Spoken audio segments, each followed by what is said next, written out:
amount of prize money on the line. Baby, let's go! The jump in was perfect.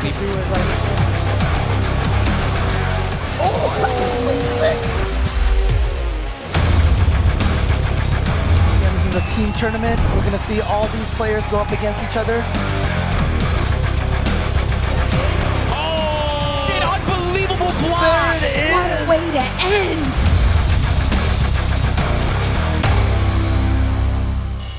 And welcome back, you guys, to Street Fighter League Pro US 2019 Season 1. I'm your host, Rip, and today kicks off our 5th week of competition here. And if you guys haven't been watching, we've got 10 weeks of team battle action for this 3 battles per week, of course. And we are halfway done after today, which means today is the first half conclusion of our double round robin competition.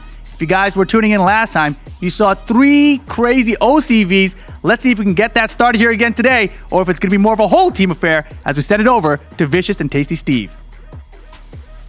Thank you, Rip. Another week of Street Fighter League here with myself, Vicious, and the man, Tasty Steve, already ready to throw hands, just like our 2 team competitors here today. Again, we are here at the halfway mark of this double round robin series as we see how it all went down. Again, double OCVs, but every game came down to the final one. Well, if you look at the matches that had happened, we had some of the best play from Samurai that we had ever seen. Punk coming out and showing why he is the leader of said team. Even Team Psycho made some amazing adjustments. Team Frost getting another W up there, as you can see right here with that Colleen coming from Nephew. There's been so many electric matches since we've started this 5 weeks of competition here. But let's take a look at this 3v3 format, very unique to us, as well as those character bans are going to change things up. Every team has a locked order that they will be forced to play in. The first 2 players will play each other. The winner of said team will be eliminated. The winner will go to the bottom of the queue on the opposite team. The second 2 groups will play. That's going to be B versus B. Whoever wins, they stay, go down to the bottom of the queue. The loser will be eliminated. That will leave the opposing team with 1 more player. If that player can beat all 3 remaining players or whatever number is there, they will stay alive and claim that W. But if they do not, they will lose that team battle, and whoever wins goes on to perform better in this league to get some of this money. What kind of money, Vicious? Tell them. Just over $50,000 up for grabs for the top 3 teams. You see the split. First place taking $30,000, second place with $15,000, and third place with $6,000 as well. Divvied up amongst the players of the team. And again, the top 2 get invited back to Season 2 of Street Fighter League. You see the current placings here with first and second. Team Inferno undefeated, and a newly revitalized Team Storm with second place. Team Frost currently awaiting their fate here at third. 4th place is going to be Team Gale, led by Knuckle-Doo. We've seen some small adjustments to make these guys stand out. 5th place is going to be Team Spirit, led by Justin Wong, still trying to find that groove. And of course, Team Psycho, led by Toy, will be rounding us out at 6th. And again, the main 2 teams going up against each other right now is going to be Team Psycho going up against Team Frost. Both teams had a really close set. Last week's battle, it went down to the wire. The final member of each team, and you see it right there before us, the team captains, Toy versus Nephew, Psycho versus Frost. This is going to be their first time that they play each other, but best believe it's not going to be the last. Again, we are here at the halfway point of Season 1. This is where it all is going to swing around. This is the final bit of information to finally get that swing and momentum going. Yeah, you said before that like this is our last chance. This is going to be the last time for our teams to all play each other. This is going to be the first stop when it comes to that round robin. We have another full round robin where these guys are going to get to play each other, but I want to hear a little more details about what these guys have to say about this upcoming battle. For that, we have Mr. Rip. Of course, I'm here with the team captains from both teams. You know, last time around, you're talking some smack. It didn't really quite go your way. However, you know, things did pretty well. Your birdies really come to fruition here in the season. Who would you like to take out from their team? Obviously, we saw Justin Wong last time actually take out the Rashid from their team. What's your team strategy going to be? 100% Colleen. We're not dealing with that. Maybe a good strategy. The Colleen pick obviously worked out very well for you last time. Not this time, though. What would you like to ban from their team? We're going to ban M. Bison. M. Bison yet again. Gone for you, Toy. What's your player order going to be? Order is going to be... Whoa. Think about it. I'll come back to you. How about you, nephew? What's your player order going to be while they figure that out? Our order is up to snuff, me, and then dual Kevin.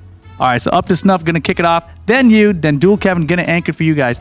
All right, back to you. Ready now? Yeah. All right, here we go. What is it? Play order. It's gonna be myself, and it's gonna be JK Senior and Tay. All right. I am never going to remember your players' names, but it's going to be you versus up to snuff to kick it off first. Let's throw it on back to the desk. I like how they give Every time, Chakotay right? a new nickname. I like what Toy is doing. He's not only playing in the Street Fighter League, but he's messing with Rip's memory. It's going between just my son, just a kid senior. I don't even know how old he is anymore. Actually, I can't tell. But I gotta tell you what, it's gonna be a great start to the matchups. It's gonna be gonna be Toy versus Up to Snuff. Big change up here. The captain's going up first, but we're gonna see how it turns out in the first game in just a few more minutes. Stay tuned. This is the path of my destiny. Dare you challenge the king?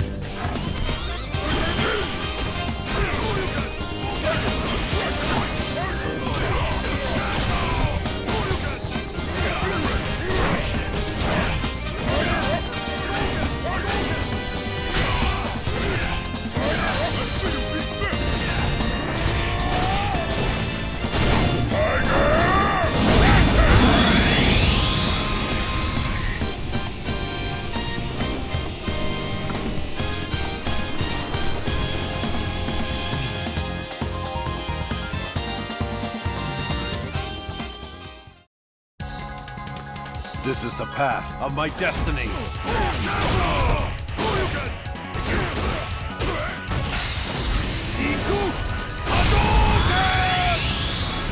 Pleased to meet you.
Team Psycho going up against Team Frost. Going to be happening momentarily. We do have Toy, the captain of Team Psycho, immediately up to bat, but his character is banned, as you might have heard. Prior to the break, both captains on both sides are actually banned. So you see that birdie pick. He's been trying so hard to shape up this birdie every week. And on the other hand, you have Up to Snuff, fully unleashed Nikali. And we've seen the kind of damage he's been doing throughout these past couple of weeks. Did get halted a little bit by Team Spirit's own Psycho, the other Nikali player. Let's see how he bounced back from last week to this week. I know you spoke about Toy and what he's been doing week to week to improve.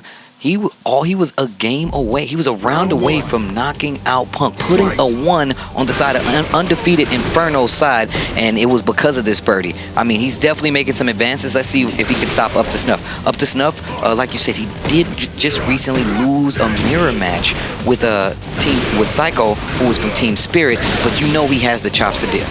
That's a little difficult to say. I gotta admit, Psycho from Team Spirit, but now he's going up against Team Psycho. Listen, we don't make the rules, okay? Right. I like this idea. Yes, spacing out Birdie, using that V skill, not only keeping him contained, getting the damage, but also building that V gauge, which he's not even going to need. Already opening up Toy. First round going to up to snuff. Got a little meter at the end there after the stun. Almost ran into a roundhouse. Man. Oh, no, he didn't. Right after. Got the sweep. Up to snuff again. One of the main components of his gameplay is revolving around his heavy normals. And he does so well placing them where the opponent wants to end up. Oh, wow. Clips him right out of that Seismo. Wake up EXDP. We've seen this before. Anti-air trade-off. That was a heavy button coming from up to snuff. So we got the better half of the damage deal.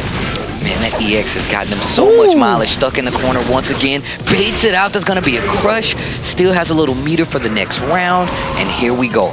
Last round, match number 1. Game number 1, excuse me. You don't want to get Toy started. When it comes to confidence, his birdie play is significantly better. Once he feels himself, he just goes all in. He kind of steamrolls you, right? Yeah, he almost did that with the Alpha, with Inferno, as you mentioned before. That could have been the first L on Team Inferno's undefeated streak. But again, Toy still has, the first battle of the week. Still has to warm up. Oh, changing his hurt box, going around that crouch fierce anti-air attempt against up to snuff. 1 round apiece. I dig the neutral jump. Oh, activation. Combo and a disc of guidance. Oh, the armor to get through. Didn't get the meaty in time. You are able to stuff Birdie's wake-up attempts, if timed correctly. Those lows, he's not guarding his toes. V-trigger 2 from Birdie, the new hotness. Don't keep doing that. This is your game. Just keep playing like that.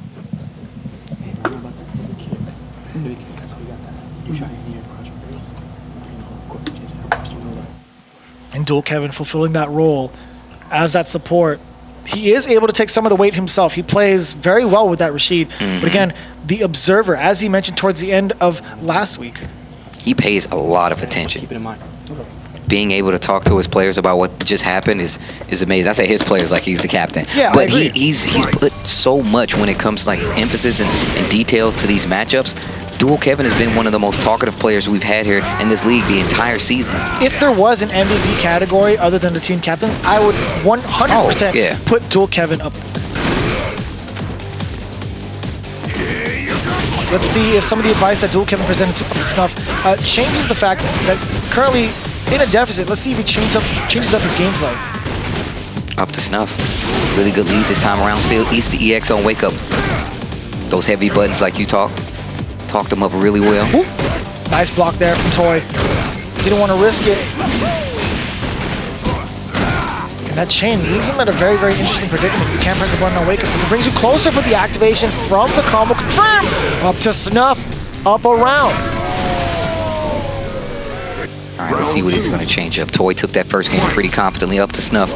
Made a few changes, and here he's back in this game. Taking first round, game number 2. Great punish there. Doesn't go for the V-skill. Instead dashes up to close the gap. Applying that space pressure there. Now in the corner. This is the kind of pressure I'm talking about. When you're back towards the corner, you might make some irrational decisions, but you don't have anywhere to back up to space out your normals. You get drowned out like this. The command grab incoming. Nice check on the sweep on the advance. Oh. He went past it. That's a 7 golden letters. Gold bar, Fort Knox. Let's go. Final round. Fight. Perfect on the board for Toy here. Putting him at match point against Up to Snuff. But Up to Snuff does have a ton of meter on his bottom right corner, you see there. Critical Art is on deck. The neutral jump, well spaced there. Caught him on the way down. Oh, Time the ball. Tries the back tech, gets picked up to Snuff. On a run, command throw, that's the stun. He's gonna get CA after this. What? Opts not to spend it. He might have thought the scaling was going to be too much. Gives Toy another chance at life. Uh-oh. Wait a minute. The chain. Does it again. Look at the damage. He command grabbed the command grab, Steve. Oh, wake up. Yo, nephew popped out of seat. Look how cheery he is.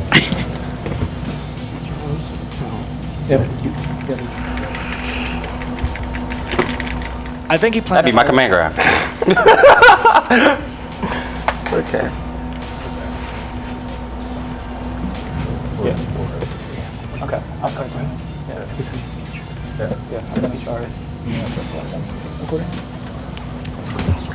Dual Kevin looked like he's the head of a board meeting. He's like, no, use the B trigger. He's not even using it. You need to shut him down now. But Dual Kevin, shut up. I'm the captain. You do what I tell you to do. Give me that jacket. Give me the jacket right now. No anti-air. Toy. Best birdie NA, he says. Looking really good. Looking really good. Yeah, amongst the other secondary birdies, I think he's definitely one of the strongest.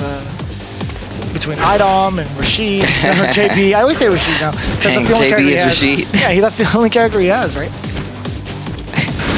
I'm just calling him Rashid from now. I'm like, yo, Rashid, man, come here. Good friend Rashid. Man, that 2 trigger. That 2 bar B trigger from Birdie is too good. Yeah, he gets access to it a lot earlier than most, and having a good amount of life as well, he gets to rebuild it pretty often. So it's pretty quick and pretty often, pretty dangerous combination because you get damage like this and Oki situations where you can get the meaties as Birdie. Such good backdash. You have to respect it. Even after a block, it still comes out, and it's a true block string. Up to Snuff with the uppercut, back throw, mistimed it from the collie. Chasing him down, you have to respect it. Oh, he's just throwing out this EX this time around. Up to Snuff. Still has a chance right now. No V reversal, just backs all the way up. His trigger is active. Look at the speed of those dashes. We actually talked about that last week. Woo! And wow, just raw disc of guidance. Round 2. Dual Kevin is over there bouncing around. I can feel the floor shakes. Right. Somebody, we need to monitor his sugar intake, man. He's been hopping around over there.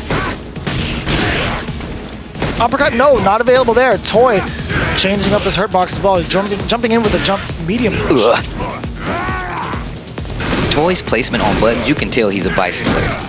Oh, yeah. You can tell he's a Bison It player. just makes so much sense, the way he controls that stand fierce as well. Yeah, he's really trying to swipe away with a fierce. He does that with Bison a lot of the time, with that Psycho Axe. We haven't seen a single Bison. We haven't been able to because they keep banning them. They don't want, nobody wants to see Bison apparently. Not a single Bison, not a single Flora, not a single Guile. Scary, man. We did see Chun-Li, Cammy though. Okay, there's a Seismo. Not even in a Buki. All right, cool. Out the crush counter conversion as well. In danger. And that's it. Yeah, up to Snuff is going to be taking down the team captain. And that is going to mean something.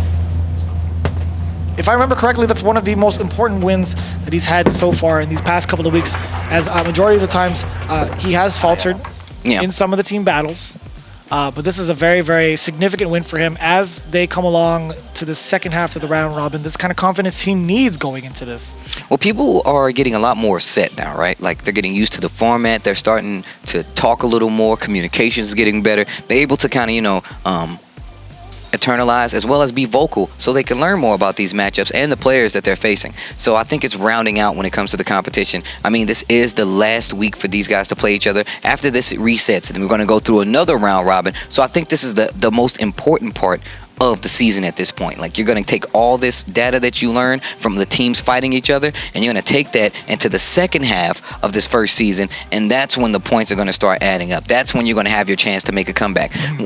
This format is really good for when it comes to, racing to get to points. I mean, how much money's on the line, I don't blame them, but even still, just having a team that's strong enough to succeed in season 2 when we come back is going to be very strong as well. So everything's kind of falling in line for a bunch of these teams.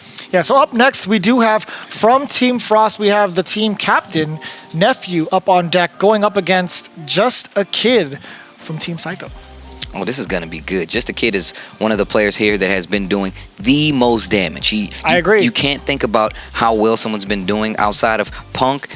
Just a Kid is right there with him. And that's because he's playing such a character that he always gets to shine, right? He always gets to say, this is how much I know about my character. This is how well I can play the game. It just looks really good for him. And now you see G coming out for Nephew, so that's going to be the matchup. Jury versus G. This is the character that halted Team Gale's win streak, by the way. Nephew was the one that gave Knuckle a very, very hard time, and that giant L from previous weeks, right? Using a secondary character, and we're going to see it again with Nephew going up against Just a Kid using Jury. Heavily underrepresented character, definitely under the radar, and a very unique matchup experience here at Street Fighter League. Instantly double charge up, but goes back down to level 1 right after that. Yeah, does get the knockdown, does reduce the levels gained. Yeah, you're going to have to, and that's the thing about this matchup. You're going to want to go for those knockdowns at all times. You can see Jury kind of has a problem because a lot of her combos leave you standing. Yeah, you kind of get vulnerable to resets, but that's where the throw play is going to come in, right? You either throw them or frame trap them. Yes, sir. Caught the low. And then another throw right after. Again, using both strategies we literally just mentioned momentarily ago. The activation going into maximum president immediately after. He tried to steal it away, going low, but the fireball stopped him. Yeah, that V-skill has a little bit of startup, so. Ooh, that V-reversal, excellent time. V-reversal. Gets the cross up. Got one more chance, and that's gonna be that. Just a kid, first game over nephew. Round 2. They did ban Colleen. Team Psycho did ban Colleen. They don't want to deal with it. They don't want to deal with the captain's ban. They saw what happened last week. Oh, wow. Oh. That's a counter it. He gets to extend the combo and go into the presidential combo. You can get the stun. Continues it. Yes, sir. Wheel kick for the stun, and it's going to be a lot of damage. It could actually kill because he doesn't have critical art. Dropped it. Okay, Just a Kid's gonna have a chance. Probably wanted to go for the reset to conserve that meter because this is only the first round he will be winning. CA available for both of these guys, and now you see Just a Kid zeroing in. He's trying to get that kill sequence. Goes for the neutral jump. His anti-air buttons are so good. Dash up throw. Knew he wanted to control that neutral game. I feel like Just a Kid was looking for a jump, possibly. I think he was looking for a jump. That dash up throw worked out just perfectly for Nephew. Gotta be careful, that standing fierce punch. Goes for one charge up, level 1. And I like him closing the gap with a wheel kick immediately after Jury wakes up, because you saw Just a Kid wake up with a Fuhajin charge, which is one of the tools she needs to get her combos and her opportunities started. But if Nephew's gonna close the gap and stuff him, it's gonna be a hard time to build those resources. Again, lets one rip, but has to use the meter, goes into V-trigger. No longer has to charge the Fuhajin. She does have access to them. Okay, probably thought an air-to-air was coming. There's a command throw once again. No charge up, he's gonna stay raw. Regular president here. Stand medium kick, trigger is active, and you know Just a Kid knows how to convert that. Still has a little bit more left. That backdash is gonna keep him safe. Uses that ground projectile. About 50 seconds left on the clock. Full CA available on the side of Nephew. Oh, doesn't get the pickup though. Dash caught him up. at an awkward angle. Gotta be careful. Jump back once again. Can he close it out? He Yes. sure does. He Yes, he spins can. the bar. Just a Kid. Hey, that's what's up, baby. Let's go. Need some water, fam? Let's go. We got some Red Bull down here, Kool-Aid. You ain't got no Kool-Aid. Hold on, man.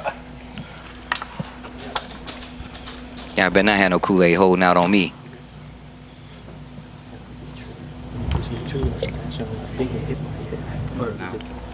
You know, he's about to be trying to check your dashes, so just be mindful of that.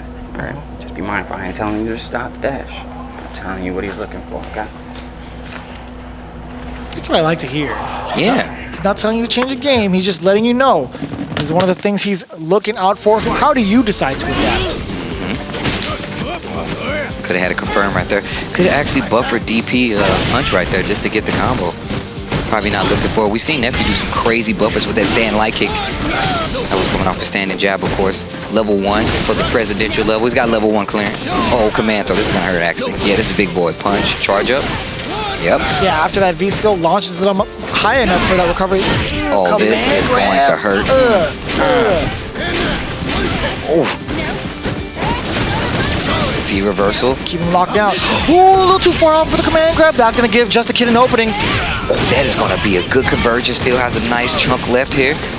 He's got one more series left with this trigger. That's if he does not. Ooh, oh, wow, he got stuffed in between, and that's going to chip him out. Is it? Yes. Most definitely is, Steve. His CA takes off so much chip. And look how far across the screen it goes. Whose idea was that? Stupid. Jeez. Man, this character is the bane of my existence, You know, man. this character, Jury, is like half his size. Like up to her neck is like where G's lower half like ends, right? Man, this dude G is a terror. Gargantuan-sized character. family sized. No, but he's really good though. You have to be careful what you're looking for this character. That command grab mix up is really strong. You see how far away he is. Good normals, good jump ins. Doesn't mean anything with just a kid. Gets the stun though. Neutral jump after the stun. And he still has trigger on top of that. This is not looking good for Nephew. Oh, what just a a block. kid with the pressure. That was a great block. Medium kick activate. Oh, you heard it? This is gonna hurt. This is Carry him to the Wall corner bounce. with the damage. V-trigger still in effect.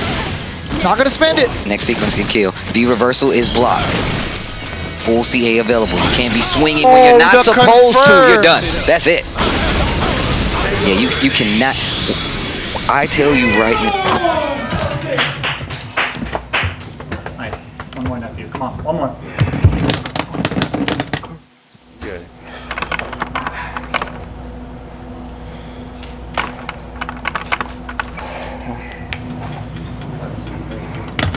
Two solid critical art finishes there from Nephew. One being a chip damage kill, the other catching him off the confirmed fireball. No, you got this. You got this. You got this. Yeah, there's a lot you have to look forward to when G has meter, right? You're not gonna swing at that point blank range because crouching medium punch is so good, standing medium punch is so good, medium kick is really good. Can't cancel it into anything, but it's just a good button to have It's an at your excellent disposal. poke, yeah. And you can lead it into V-trigger. Once you get that spacing down, again, he's flailing with him out with that fierce. He's actually buffering.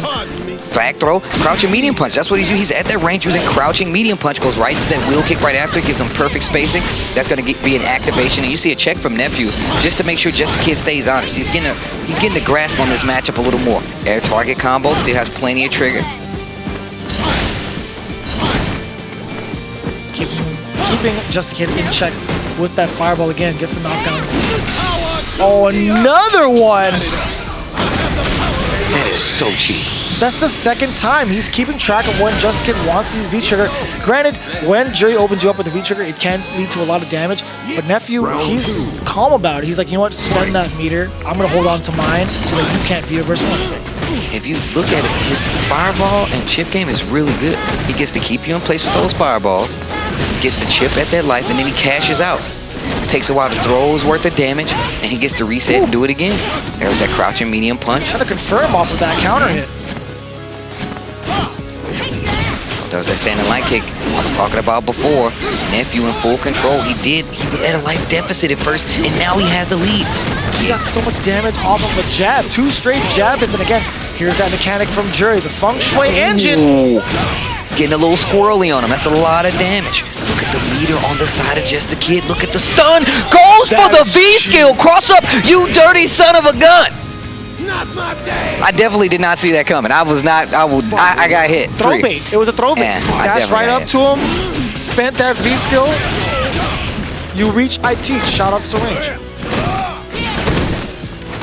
Oh, nice response there from the pinwheel. Using the counter to use the command grab to counter. Excuse me. Most of the time when it's your turn, you kind of want to counter hit with a normal because it's not their turn anymore. But using the command grab is so smart. It's 2 steps ahead. It's air. Just a Kid playing the space game right now.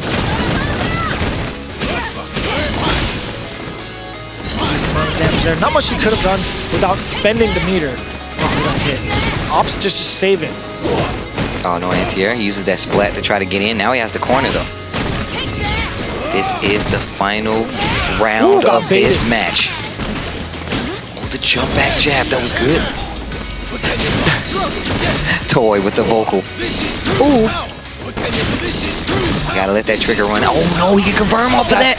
Oh, that should be just enough. Oh, no. Dead.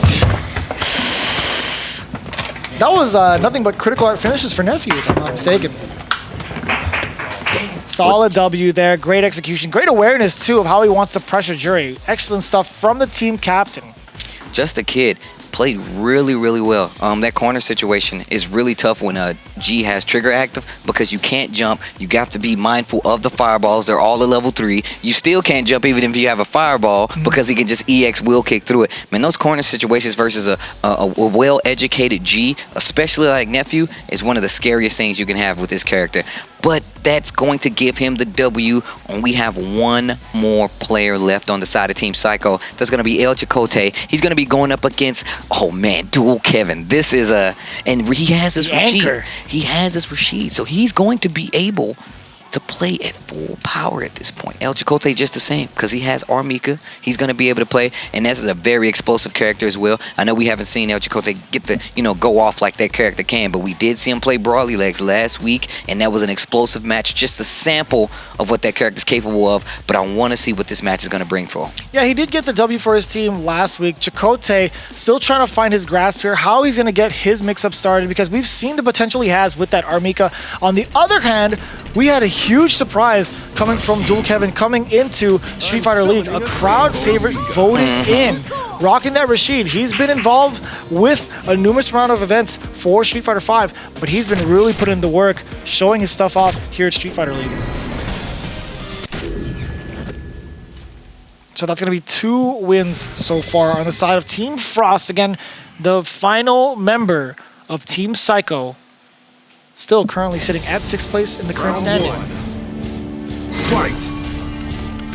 Oh, just run up throw. Good amount of information to see how Armika is going to respond to that the next time around. Drop kicks, yeah, plus afterwards, you are not allowed to press a button, but that could leave you open to a command grab.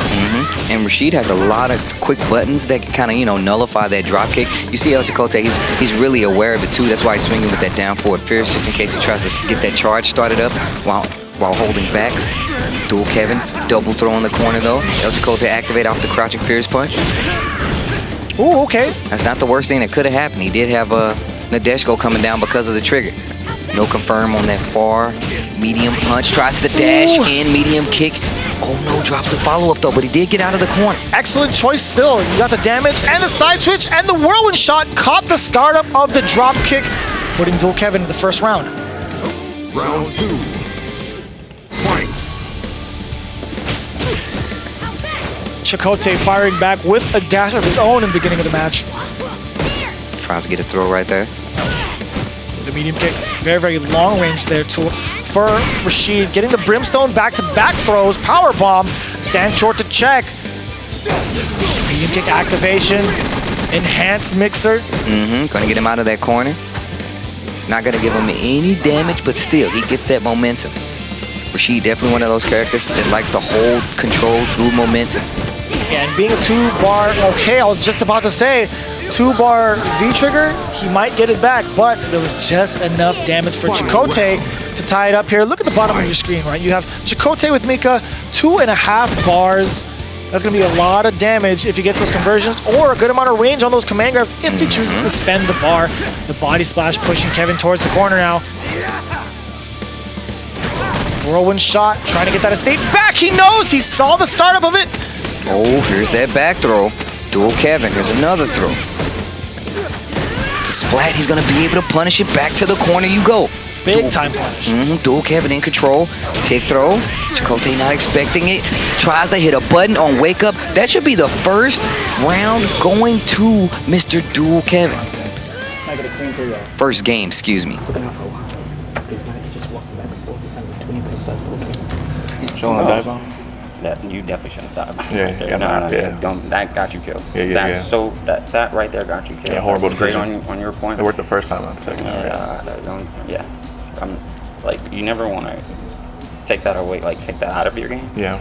But you want to use it like... In that situation, that was just that play. Yeah. I mean, if it didn't work out, you lose. Right. And we did. So. Right. Hey, ain't over yet, though. You good, man. You good. It is definitely not over yet, no. Oh, yeah. Not that round. Fight! Okay. I like the observation he made from both ends, right? Dual Kevin took off the headset. He told the team what he's assessing, what he observed, right? Just in case Chicote decides to turn it up and take down Dual Kevin, these are the things you should look out for. This is how I got this game. You guys should follow suit just in case. And I like that idea from Dual Kevin. Okay, a lot more buttons coming out in that neutral from El Chicote. Yeah, that Sobot coming from Mika is really, really good. Yeah, forward medium kick kind of covers that range a lot. On a counter hit, you can get a little bit more out of it. Nice backdash out, Nadeshko call out. The quick one too, one hand in the air, power bomb. Let's see this corner magic. No sir, EX spinning mixer, get off. Yeah, you said that. Oh, there's trigger activation. Just dashes up. Ooh. Yeah, see, I would have used it. Oh, that could have been so much worse, and it is. He loses the round because of it. Dual Kevin off the backboard. Round 2. If Dual Kevin does it today, if he takes down Chicote, that could be a full 3 sweep that could really change the standings for Team Frost. Team Psycho really struggling to stay alive right now.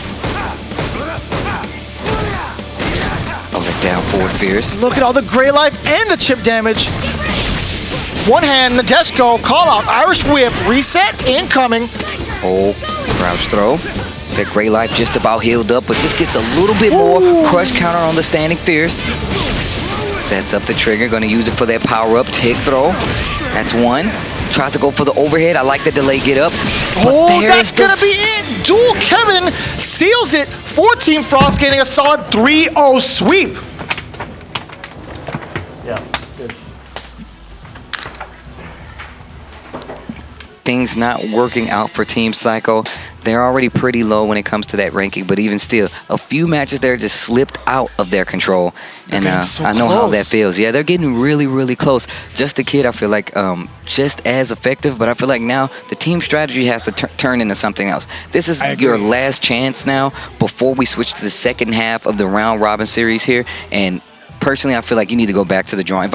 If I'm Toy at this point, I'm saying, you know what, we need to think about something. And Toy's been pulling his weight with Birdie. I just feel like when it comes to team composition and who's going to play who, the character bands, they all are very like textbook. I say textbook even though this is kind of a new format for us, but I feel like you're obviously going to say, well, we feel like he's the strongest player. We're going to stop that player by banning his character. I feel like a better strategy needs to be employed if they want to make some changes here in this season. Like I said, this is the last chance for them to fight each other on this first round, but this second round is when it's really going to count. In the meantime, we do have Rip to get us ready to talk to Team Frost as they let us know how they got through with their strategies and executed against Team Psycho.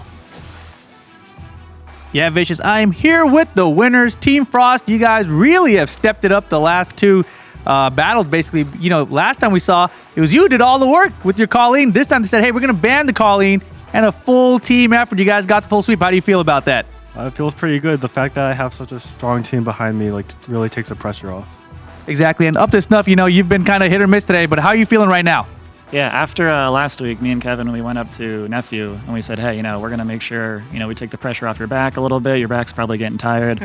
But we were able to step it up this week. It feels good.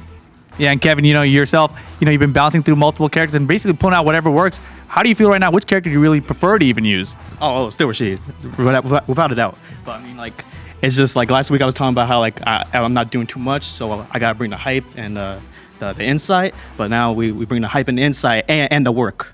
And the W's, exactly. Well played to all you guys. Congratulations. Team Frost going to get another victory here to end out their first round of this round robin. Let's send it back to the desk with Vicious and Tasty Steve. And they had such a great week to prepare themselves too. Dual Kevin did mention that last week. He's like, I really want to put the work in, and if I can't, I have to bring the observation in as well. But you know, this week, whole different story. Each of these members getting a W on the board. Well, I mean, we talked about people refiguring their strategy, right?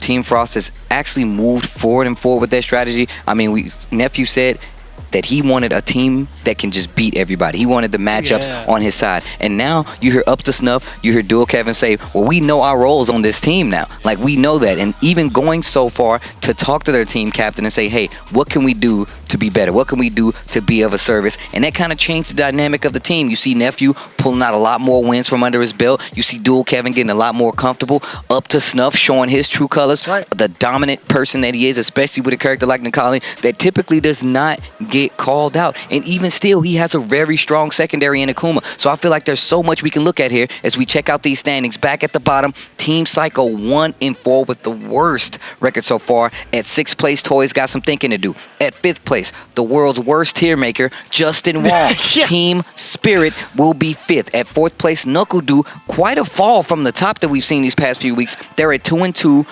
And of course, 3rd place, Team Storm. That surprise Storm just sweeping through the middle to come back up to 3rd, so well. thanks to the help of Samurai and the collection of Classico. And of course, Team Frost, who we just saw, 3 wins, 2 losses. That's going to be Nephew's team, and they are doing a great job, but still holding strong. The fire still burns. Team Inferno, Punk, JB, and Brawly Legs are the champions right now as we end out this first part of the round robin. Personally, it's only gotten better. Every match has gotten better. The strategies have gotten better. I just can't wait to see. You got to hold the excitement, Steve. You got to hold it. We have 1 team battle already down. We have 2 more left to go, and we actually have the undefeated team, Team Inferno, going up against Team Gale after this break. Still my heart, and you stay the coming end.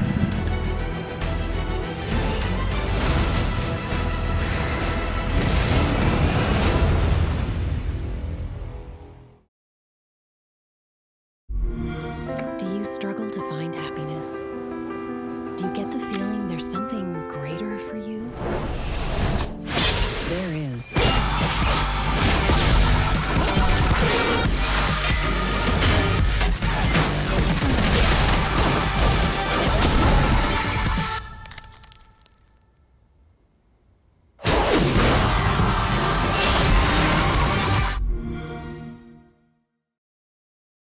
Due to the citywide outbreak, you are advised to take shelter at the police station. Anybody here? I don't like the sound of that. We're getting out of here. Leon! My mission is to take down Umbrella's entire operation. They're secretly making bioweapons. Count me in. Available now for PlayStation 4, Xbox One, and PC. Rated M for mature.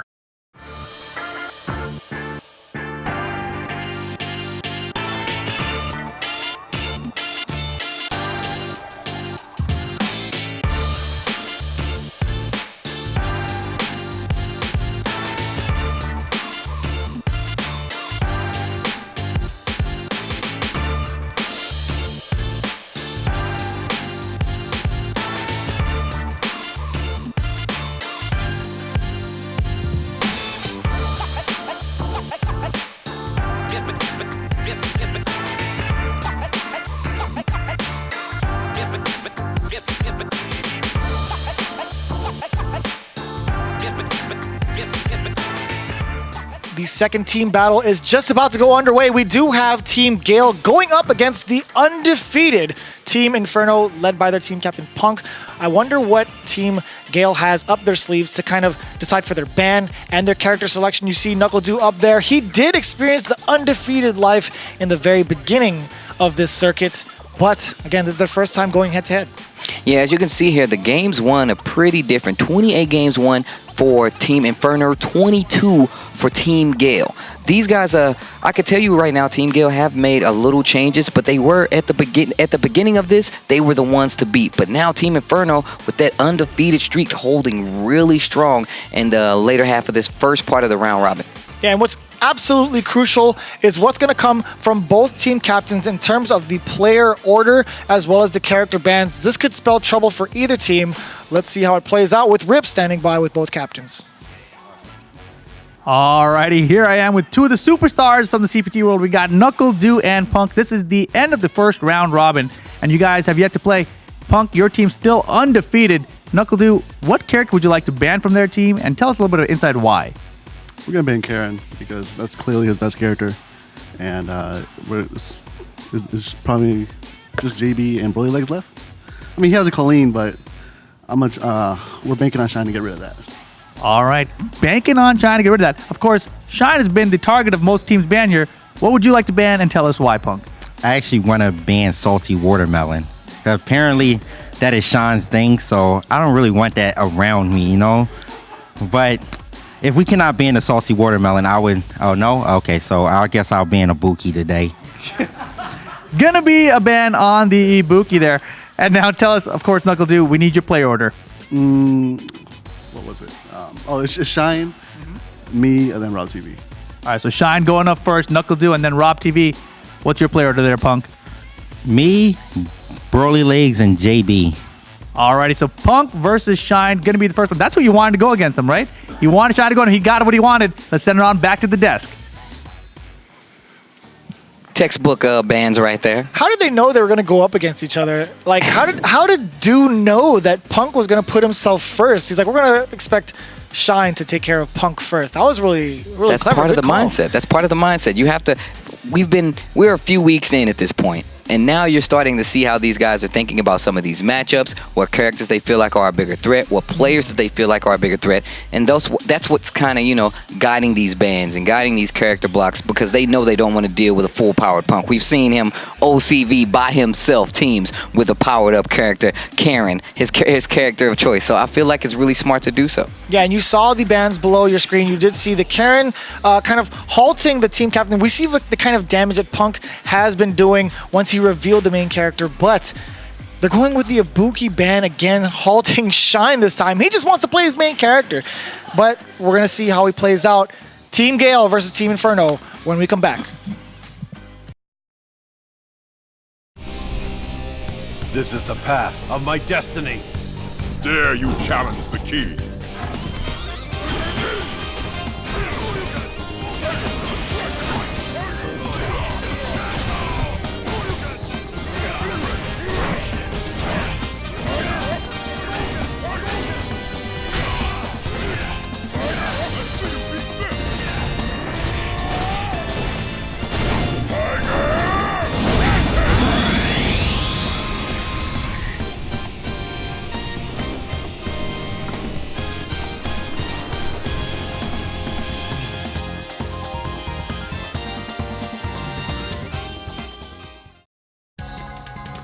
This is the path of my destiny.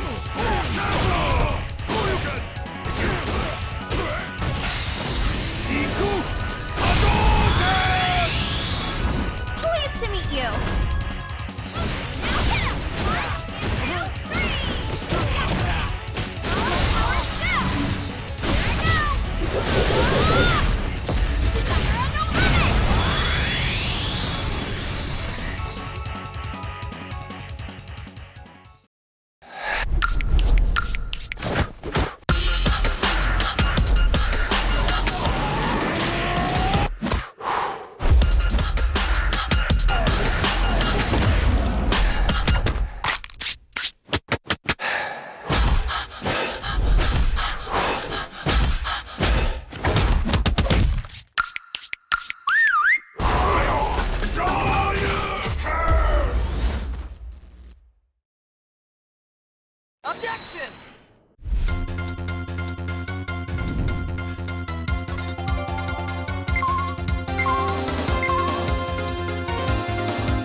Here we are, ladies and gentlemen, with the second team battle for this week's Street Fighter League. My name is Vicious, here with Tasty Steve. We have Team Gale, guided by Knuckle Dew, going up against the undefeated Team Inferno, led by their leader, Punk. Well, they already made their ban for Shine, which would be Ibuki, because they don't want to deal with, which I understand. You just going to do it anyway? That's what happens, man. Salt and watermelon. We can get away with that. That's what. I mean, technically, the first ban pick was Salty Watermelon, no longer on the roster for Street Fighter V. We agreed that the character just wasn't viable enough for the taste buds. That's definitely true. Yeah, definitely not valuable enough for the taste buds. Shoutouts to the taste buds. Y'all know what it is. You can't just be throwing that in there. Oh, actually, you can. You can. Oh, the Colleen pick for Punk. Yeah, that's something we expected. That's exactly what NuckleDoo had predicted in his interview with Rip, where he was saying, if we throw Shine up there, if we could find a way to catch Punk using Colleen, we're going to throw Shine there to kind of take care of that for us and rely on him. But again, it's still the way the format is. The winner goes to the back of the queue. The loser is eliminated. So there's, even if Shine doesn't get the work done, there's still plenty of other chances to catch Punk after the full rotation. Well, if you're looking right now, you see that Punk is first. This is a really big chance for the opposite team, Gale, to actually take out the leader and have to deal with Brawly Legs and JB on the back end. JB's going to be at full power, though, because he's going to get access to his Rashid, and so is Brawly Legs. Maximum JB and maximum Brawly Legs, still a very, very dangerous combination. Even worse together than Salty Watermelon, that's for sure. Oh, dude. Having those two together is going to be a real dangerous ordeal. Okay, just back throw. Another one. Who? Maybe anticipated a stand fierce coming from Jury at that range. And Punk just looks like he knows exactly what Shine wants to do. Look at the range he's playing. Not going so compact, not trying to give up the space that he's in, but he's staying right out of range of that stand medium kick. When we see Jury's play since this entire season, it's been very difficult to see them try to whiff punish Jury, especially that medium kick, but Punk, with the sharpest eye, being able to do so. And again, just playing outside of that range. Yeah, incoming help there from NuckleDoo. You saw on the top left of the screen a little bit of information given to the teammate Shine to kind of counteract. Gonna get the knockdown and take that damage. Damage it is. Keeps the corner as well. A little too far to get that counter hit. Sometimes, even if you get a hit, you have to leave it alone if it's too far out. Yeah, we saw that a lot last week, and I think it's very evident too. The players are very conscious of it, so they don't try to go in when they're not supposed to, but you're 100% right. Sometimes you gotta hit that hit, just take the damage. Oh, and he keeps it grounded. You saw the start of the roundhouse. Critical art incoming. And considering the scaling, it's very hard to tell. It's always with Colleen, I feel like. And I couldn't even tell. It's done. Done and done. It's always the last bit of it. Always so comfortable up there. Punk, a lot more serious demeanor. Oh, I take it back. There's a smile.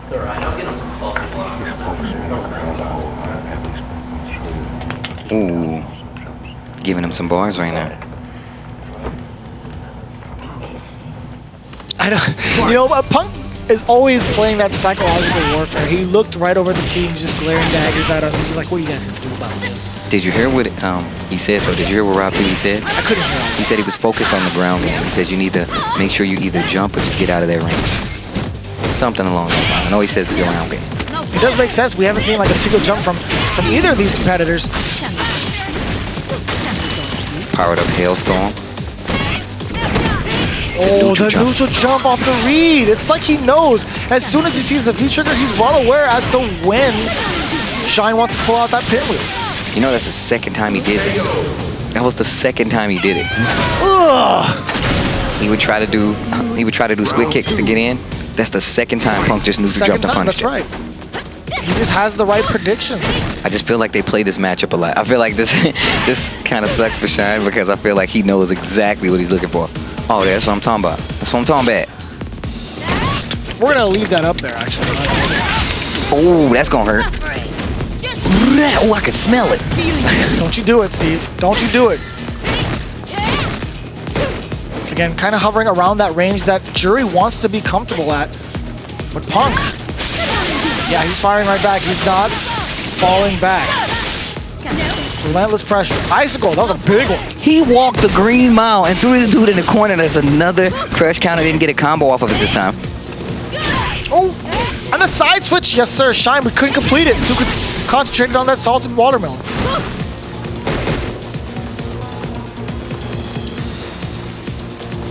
Back and forth, okay. He's getting really tense. You can see the respect, though, even from Punk. Even though he knows where he wants to be, he's not giving Shine more than he needs to. Look at the range he's playing at. He does not want him to feel comfortable enough to take that ground. Trigger is still there, but if he gets a hit like you saw before, it just instantly pushes to the corner, changes the momentum instantly. Backdash. Oh, that's done. One place fierce going to Punk. He just raises his eyebrow. What? You see this? This is real right here. Yo, Shine, I know you lost. Don't do it, Steve. I know you lost. Don't do it, Steve. But it's here. It's right here. Steve, just don't. It is right here. Yo, Punk. Yo, Punk. Yo, is it salt on this? Is it real salt on this? Yo, Punk, I give you $10 right now. I will give you $10, bro. Bam. Thanks, Rip. $10. I'll PayPal you right now. Just try it. Whoever downed it, I'm telling you right now, it's OD. There you go. Get your ass over here. Get us a try. Look, real talk, just try. I got you. Just a little bit. I'm gonna just put a little. It's just a little bit on there. It's just a little bit. And you, but you gotta be real if you don't like it. If you like it, you gotta say so. I'm gonna go put it by my book. All right. You don't taste it? Hold on, I'm gonna put some more in here. Hold on. We're gonna put some more in. We're gonna put some more on this bad boy. Boom. All right. There's no way. That's a lot of salt. Did you Man, see how shut heavy? up, man. There's extra weight to his beads, so every time he does that, there's more salt. Tell me that's bad. That's bad? You know, it's just like, it's not bad, but it doesn't, like, it's not actually bad, but it doesn't taste like the way. It tastes like a different thing. You know? Right, that's the whole point. Yeah, it doesn't. Oh, you finishing that? Don't give me this. No, get out of here. Go on. Get out of here. I thought it was nasty, punk. I thought it was nasty. Rob TV, when you ready to grow up, let me know. When you ready to grow up, come eat this salt and this watermelon. I'm trying to help you out. He gonna go back and stream and he gonna be eating salt and watermelon. He gonna be like, yo, I'm the alpha with this salt and this watermelon. Either way, I told you I was right. I would not eat it on purpose, though. He lying. You ain't gotta lie. You can lie to yourself. You can lie to all these people. You ain't gotta lie to me. Hold on, I'm gonna take some. Okay. Things have taken a turn for the worst here at Street Fighter League. You don't wanna? No, I do not, Steve. Thank Yo, look, I'm trying to tell you it's not bad. We gonna talk about this later. I want them to pick their team and then we gonna get into. I can't believe people thought this was nasty. I'm not gonna steer y'all wrong, man. I'm not gonna do it. What is going on, man? Rip is trying it. Hold on, before y'all play, hold up. Rip is trying it. We gotta move on, man. We do have to move on. The salt is good. That don't even make sense. It's on the watermelon. That don't even. All right, guys, here we go. Oh, we have Brawly Legs, the second player on Team Inferno. He's going to be going up against Knuckle Doo, the leader. Knuckle Doo. Knuckle Doo. I actually thought that was Rip. He's going to be going up against Knuckle Doo, one of the strongest competitors and one of the strongest captains we have. Yeah, he said it was nasty, though, right? He's still eating it. Don't go too far with that, okay? No, don't put it on my end. All right, let's talk about some gameplay. You spit all over the monitor, too. My goodness. Guile actually coming out from Knuckle Doo, the main that he has, but hasn't revealed it up until week 5 of battles. Well, you know, he's a Capcom Cup champion, and he actually got to design a costume for this character. That's how you know this is one of his characters. The first time we've seen it this entire season so far, and it's at the end of the first round-robin cycle. Didn't get to continue the hit after the crouch strong from Knuckle Doo. He did have a successful throw bait. Tends to just back off, check with the forward fierce in case Brawly Legs wants to try something sneaky. No, sir. Flash kick's always ready. I see why he said he's going to need the salt. Crouch, jab. Nobody gave him the salt shake. Nobody gave him the salt shake. I'm sorry. Ugh. Sets up that boom. Powered up boom as well. Yeah, those air legs are a really good option for getting over. And you can't quick cross up a character like Guile because he has a flash kick. On top of that, if he has meter, he's going to hit you with the EX flash kick. Now that is part of the meta, right? You need to know what side you're landing on, more important, because you can bait those out. But if you have the wrong side, you're going to get hit. Oh, counter hit as well. You're going to get a good amount of damage even after that V-trigger activation. Look at him bleeding. Oh, the tick grab. Legs. Oh, now this is the hard part. Chip's gonna become a factor. Oh, wow. The knee bazooka. It didn't even hit the boom. He had to hit him with the... Ooh. Brawly Legs.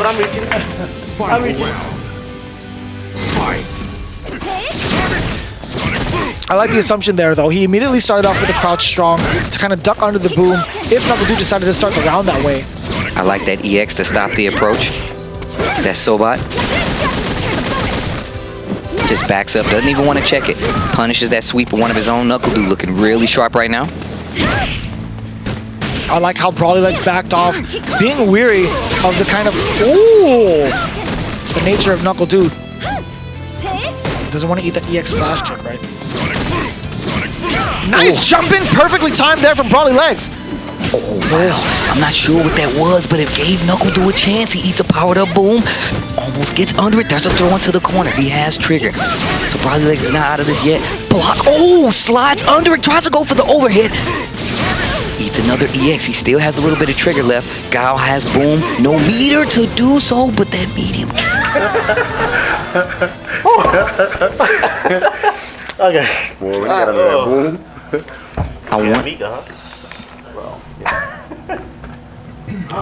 I'm curious to know what happened. Because he got that crouch. I need to say prayer. I need to get one win. So the thing is, you know what I'm saying? I'm trying to with get that one crouch win. strong. All right. Just one. Can I buy a win off you? Can I buy it? Can I just spend money real quick? What? Can I give you fight money and you'll give me a win? You know what I'm saying? Just to get one. You know. You can get some cool cow. Yeah. Can I buy the bundle for Chun-Li costume real quick? I need my costume. Can't be like this. Brawly Legs, and he needs his costumes. He's like, if I don't get this win, I want to at least have my costume with me. I wonder why. Maybe he was too far So for the it was. activation. That's the thing, right? When he goes with crouch strong, it hit at the tip of the hitbox going into the V trigger. He wasn't going to be able to get any stand strong or go forward into anything really. He was just way too far out. You can tell Knuckle was sweating a little bit on that last one, but look at the stun for Chun-Li right now. Brawly Legs in trouble. Uses the legs. That stun's going down. Ooh, runs right into that upside down kick. Sit him down. Give him to for about a second. At match point here for Team Gale. Getting the team closer and closer, putting an L on the board, or almost putting it. Oh my gosh, you are nasty. The other teammates too were like, whoa. Rob TV was Shine disgusted. just looked over. He was just like, yo, what? That was actually pretty cheap. That was pretty cheap. Shine didn't want to look at the screen anymore. He looked immediately at Punk. He was like, That's my captain.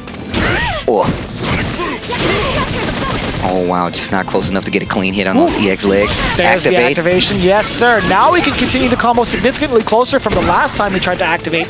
Anti-air not available. He has meter. Lucky enough that Roundhouse did with Brawly Legs. Really close to tying it up on the life. Gets the throw. He now has the lead, albeit small, but he cashes out with a little bit of that gray life. Knuckle Do activates trigger, spins it all, getting out of the corner. The neutral jump Roundhouse has a little meter. Needs to be careful of that EX boom. You know he's looking for it. Upside down kick gets interrupted. There's a throw. Let's go, Brawly Legs. Brawly Legs gets around on the board. Nice check on the low forward. Another stray hit there for Brawly Legs. Air to air, benefiting Knuckle Do, baited out the spinning bird kick. Ouch, that's good damage. That is good damage. Spinning meter for the powered up boom. Caught Knuckle Do going mid-air, but the EX flash kick, get off of me. Reset the situation, come through my mind, through the booms.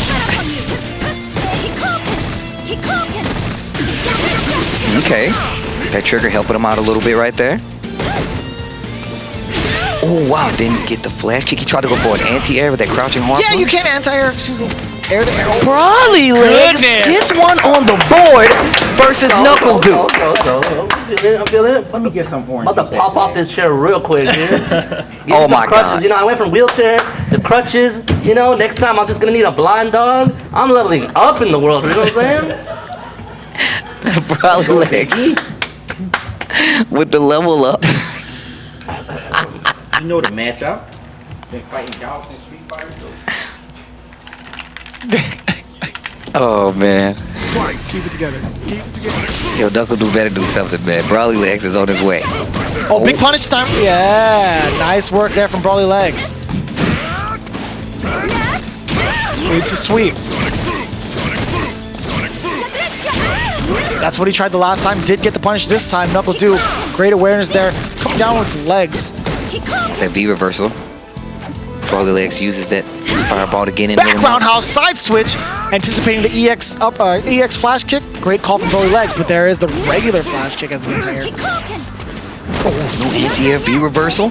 Stops that momentum just a little bit. You see Knuckle Do okay with down backing. Just spent it. G just spent it. But that's probably why Knuckle Do was comfortable just eating that, you know? He's still at that point blank range. Wow, what an EX spinning bird. Life lead in favor of Brawly Legs. really turning it up now. Broly Legs cornering Knuckle Dew. Needs to be careful. He's really close to getting trigger. Oh. Same side as Chun-Li. You see that V trigger adding up. You can expect the boom into activation. The uppercut, excuse me, the flash kick. Block the next one. I like the idea, but he's not dead. Oh, you can expect a crouch strong activation. There's one. He's really trying to fish for it. He only has 13 seconds left to do it, though. He tried it. He had the right idea. He had the right idea. Broly Legs. He just yelled out, cheap.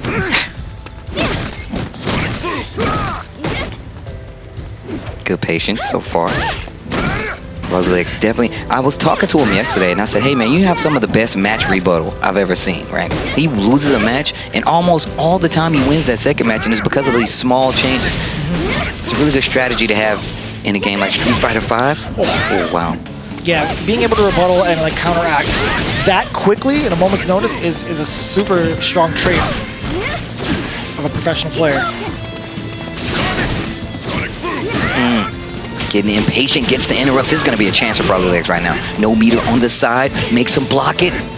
Just back really quick. He does have full CA.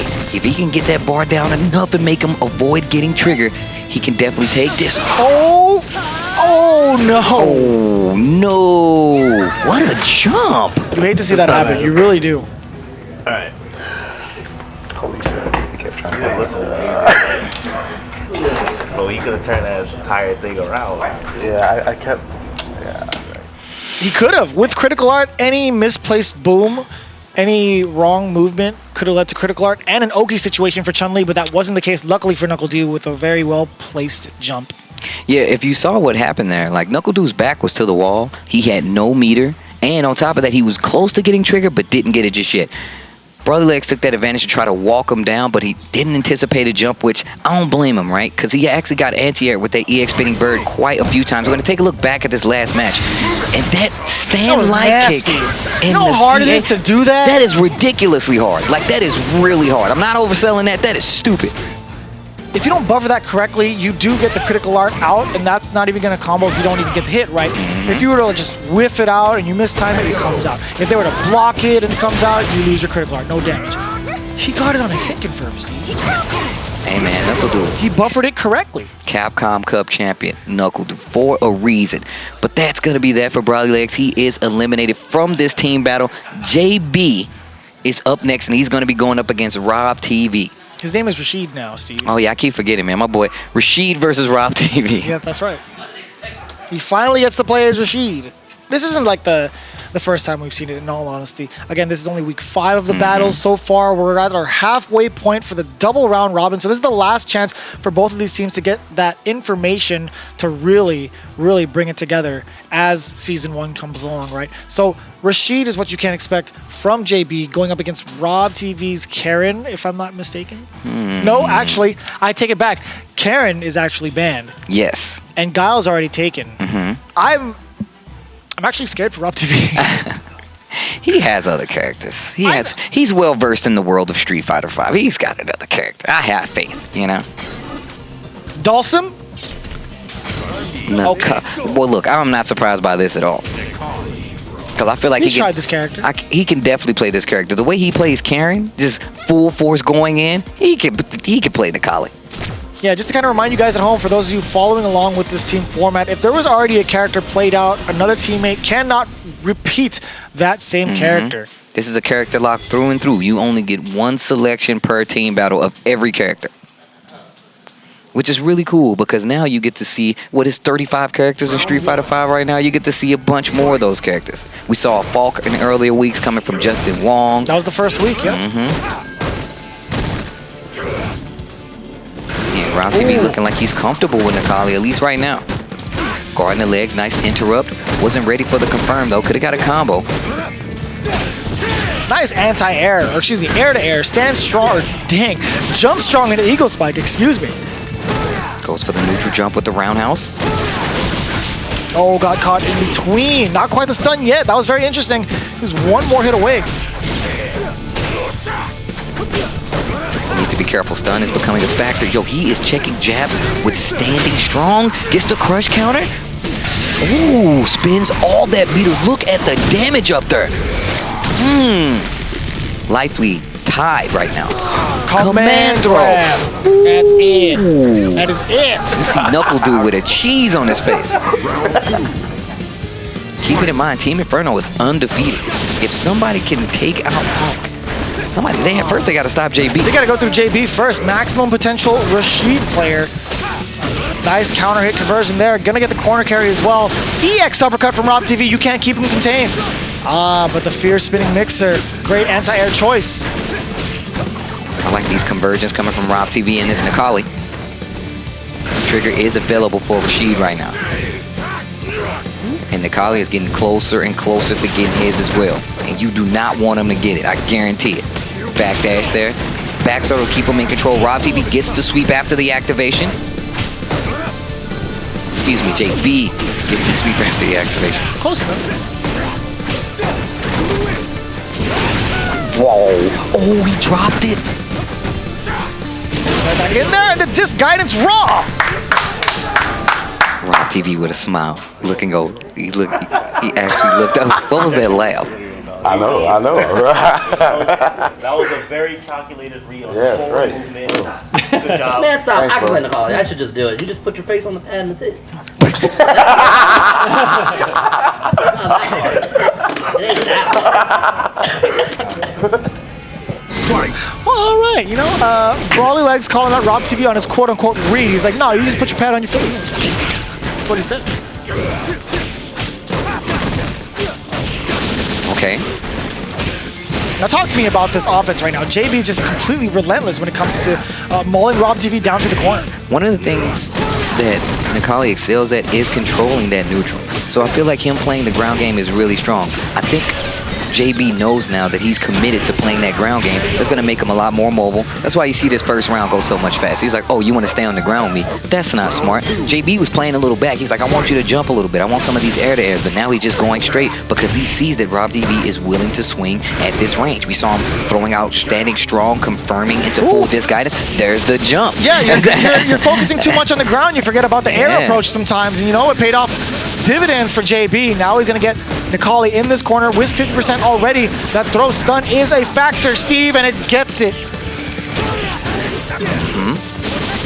This time around, not letting him breathe at all. Ooh, you see the reversal on Nikali's side? Didn't happen. Sometimes it works, sometimes it doesn't, you know? Everybody get one Sometimes it out works. You know, I'm banning my own Chun-Li from now. Get that out, Playing the baby. Just playing the Nikali. We got a minty break over here. That's right. Fight! Yo, the smack talk combination of Brawly Legs and Punk is actually too powerful. It's way too powerful. It's better than salt and watermelon, that's for sure. You don't even know. You ain't even tried it. Back throw. Getting the stomps just in case JB wanted to advance, but he blocked just in time as he got in there. V-skill does happen. Counter hit. Oh, the air-to-air swing. Both players missed airborne. Look at the life lead on the side of Rob TV in this third game. DP back throw. JB's in trouble. Nikali's about to get triggered if he blocks one more thing. Oh, there it is. Oh, the big jump in with the roundhouse. He's got one more chance, backs up just so he can have to block that EX. He still has meter. You got to be careful. That wasn't enough. Just a He pinch. stopped the interruption there from Rob TV. Excellent choice. Good awareness there. Finding the gaps between the normals and the whirlwind shot. Just a nice slight jab. I don't want to curse it, but Don't do it. okay. No, talk about it, Steve. Nah. We have to know. We need to know. Talk about it. Let's talk about it, please. EX command throw. We'll talk about it when we get there. I don't You want got it. to. I don't want to do this right now. Jump in. Finally starting to use those jump ins, and now you see JB holding back a little bit. Tries to force the ground game. And what's interesting, he's resorting to the anti-air normals rather than the spinning mixer, right? To kind of keep Rob TV on his toes. Ooh. If Rob TV can take out JB, this would be so good for Team Inferno, because I feel like this is one of the teams that have the best chance of potentially beating and knocking Inferno from that very top spot. Another throw. Will be reversal. He finally baits it. Yo, Punk standing up. Punk standing up. He knows. That was sick. That was actually some sick. big brain plays. We haven't seen that bait quite some time, and it was only a matter of time before Rob TV actually fell for it. What a check on the dash. And he still converted it to a full combo. Great call there from Rob TV. Well aware of how JB wants to approach so far. But again, Rashid's just too strong with the corner carry. He knows that he's switching between that fake jump game as well as that ground game a lot. Rob TV holding his ground.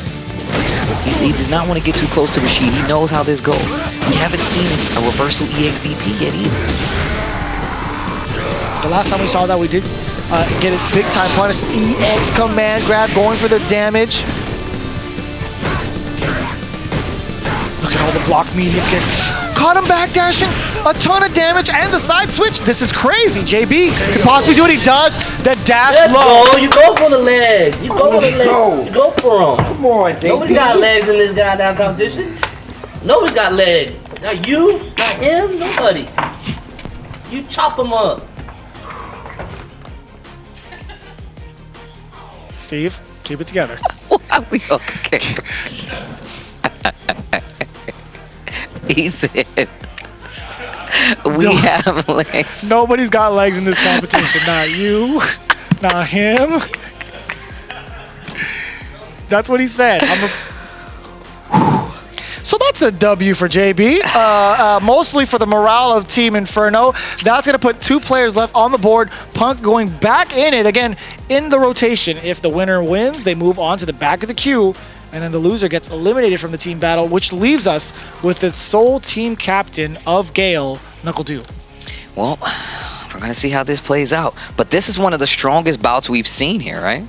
I mean, even still, the characters that they play will be limited. However, just as strong showing for both of these guys. 2 of the best players in the world right here in Street Fighter League. You guys are going to get to see them go at it head to head right now. First to 2 wins. That's right. You could expect a Guile pick from NuckleDu, as that was not the character banned. The banned character for Gale was actually towards Shine's Ibuki. And then on the other hand, you do have a Colleen pick from Punk, because that Karen was banned as well. Which left for an interesting predicament. You saw earlier Rob TV pick Nikali. He was forced to because of those decisions made prior. NuckleDu going with Guile, that is Rob TV's main character, and then the ban pick was Rob's secondary character. So that's what you saw on your screen prior with the Nikali pick against JB. Round 1. Here we are, the potential final game between the 2 captains here, Gale versus Inferno, game 1. This could be very, very instrumental to the ranking so far here in the league. If NuckleDu can close this out. Big time punish. That was the fierce Parabellum. Yeah, through the projectile. Obeys it? Look at the damage, Steve. Ow. How many bars did he spend? None. Right? I was just about to say it's still 2 over there. And he just got the second EX. There's a throw. Is that right? I don't know. Oh, set that B skill. Yeah, a good amount of recovery on that V reversal. NuckleDu was 100% ready for it, putting the first round on the board. Check. Multiple booms. All booms. All booms all the time. All fierces for Colleen. Parabellum to get the knockdown in the corner. Back bottom. Dash up. And he got the conversion off the counter hit. Ooh. Standing roundhouse. I expect trigger activation very soon, but he has to dwindle down to life just a little bit more, and this is the sequence he needs to get started. Probably not going to spend that CA just yet, but he's definitely going to take it back. Yeah, target combos. The empty jump and the stun? Extra buff. Uh-oh. He was mad disrespectful about it.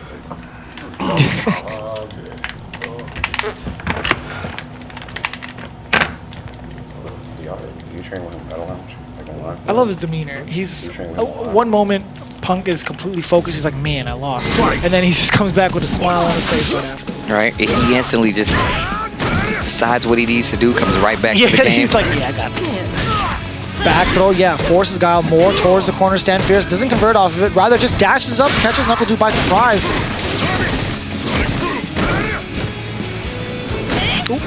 Man, that standing roundhouse has some range. Anti-air trades, just good buttons from NuckleDu to control this neutral, the jump ins, just the spacing on the ground. There's a back throw. Uh-oh, here comes Punk. Wake up flash kick. EX from NuckleDu.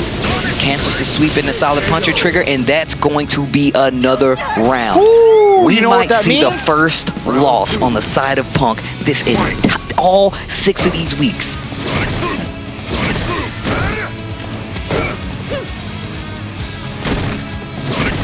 Again, NuckleDu trying to just space out Punk.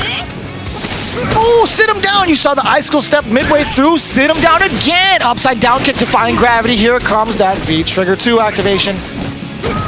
NuckleDu trying to keep Punk contained. I like how the space between the booms isn't too far for Colleen to react using V trigger 2 to get all that damage like we saw before. We're not even going to see anything from Punk. That's going to be just enough taking off her flight. NuckleDu with the perfect. With the perfect? With the... Okay, this smells for a very interesting situation. JB is now sitting back down, going up against the team captain of Team Gale. Are we going to see the first L on the board for Team Inferno? Is this going to be the first one? Is this going to be the very first loss? I don't know, man.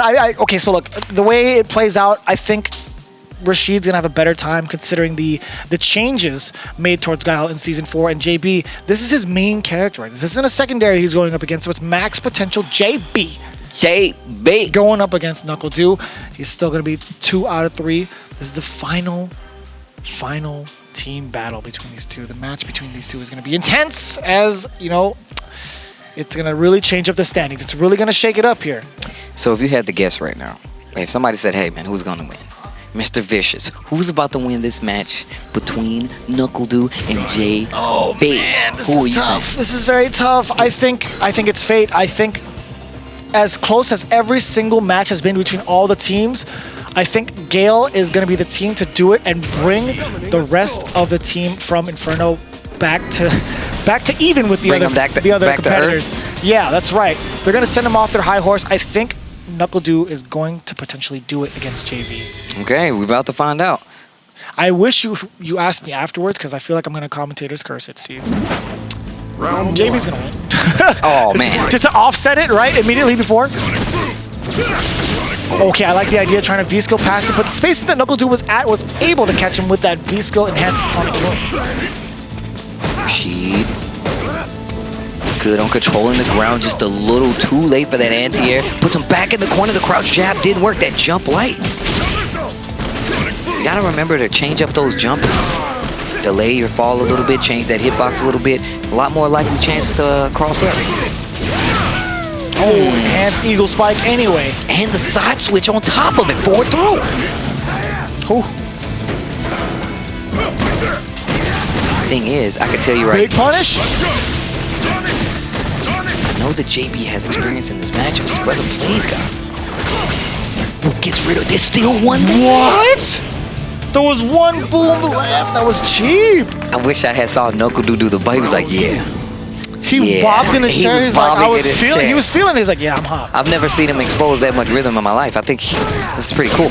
I didn't know he could dance. I think this is the most emotion I've seen out of NuckleDu.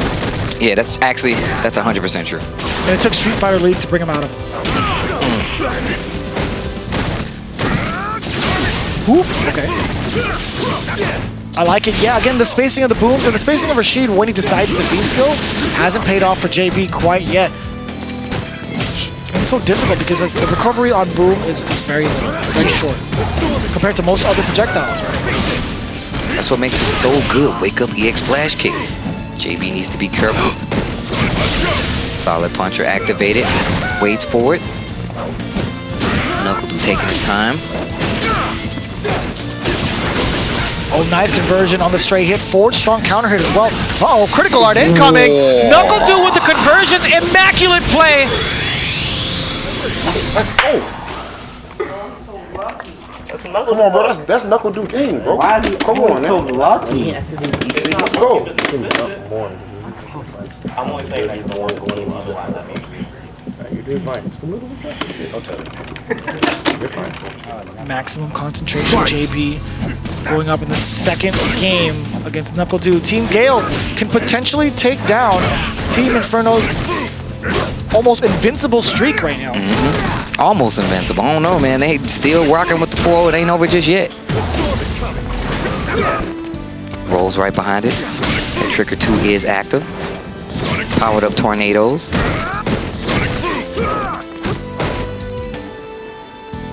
A lot of respect being played. You see Knuckle Dude content with down backing at a certain range. The timing of Knuckle Dude's flash kicks have been so hard to get a read on. He's nailed majority of these flash kicks throughout all these sets. Ooh, the counter hit. Oh, okay. So about the knee bazooka. Yo, Knuckle Dude 1 round away for giving Team Inferno their first loss. Did you see how big of a life lead that was? Completely controlling the neutral space. None of the damage came from corner pressure. It was all just controlling JB's movement. Ooh. And there's the V-skill. He finally found the timing, but to no avail. The back throw, the exchange, and the upside down kick. Knuckle Dude scrambling right now. Okay, gets the 4 throw. JB needs to make something happen. Hits him with the shimmy. Reset, stays on the same side. Baits the EX flash kick. Ooh, and the stun. Unbelievable comeback there from JB on pure reads. On the reset as well, he knew Knuckle Dude would get desperate enough to get the flash kick. Boom, called it out. What the? Yo, JB. More reads. How many more, Steve? No, flash kick this time. He tried to. It was a normal flash kick. It was a normal flash kick. I believe you. Not over yet. That was such an interesting exchange. What side was that on? Knuckle Dude say, you think it's over? Oh, wow. Stop the Eagle Spike with a crouch jab? Activation. Storms are brewing. Back dash is the throw. Needs to be careful that EX spinning mixer. Can't get too wily. Okay, spent the last of that meter, but the jab, JB! Still alive. Alright. Luck runs out eventually. Luck don't stay down there. Last time you saw that? I saw a body bag. I saw a body bag. I see a W. That's all I see right now. Come on, I see us winning these bad matchups. We don't believe in bad matchups, baby. The only bad matchup we believe in is me and Stairs, and that's it. Come on, man. Come on, man. You heard it from the man himself. The only bad matchup here is what he said earlier. All right. I'm picking up his book later. I'm definitely buying that book if you have it already.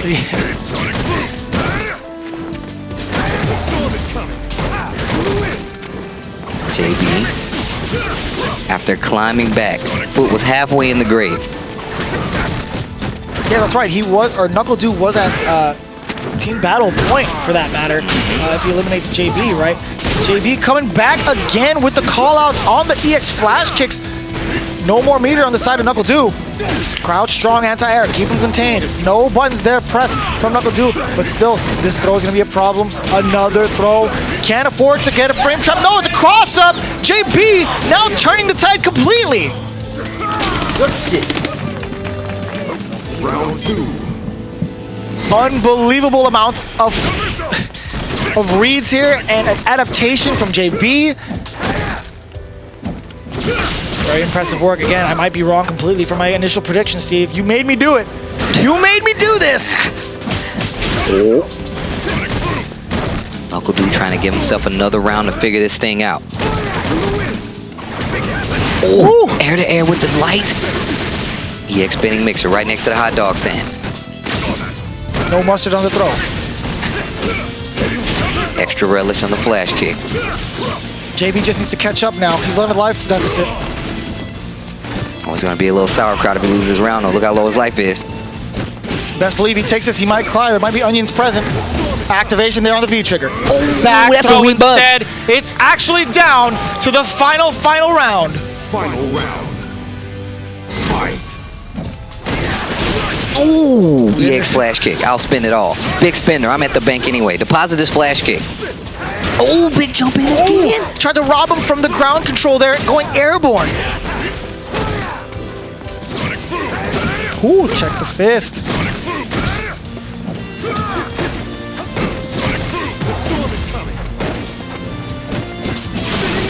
EX spinning mixer. Okay. Haven't seen many of those in this set. We've seen a bunch of those though. EX flash kicks, yeah, great way to control the air. Tick throw.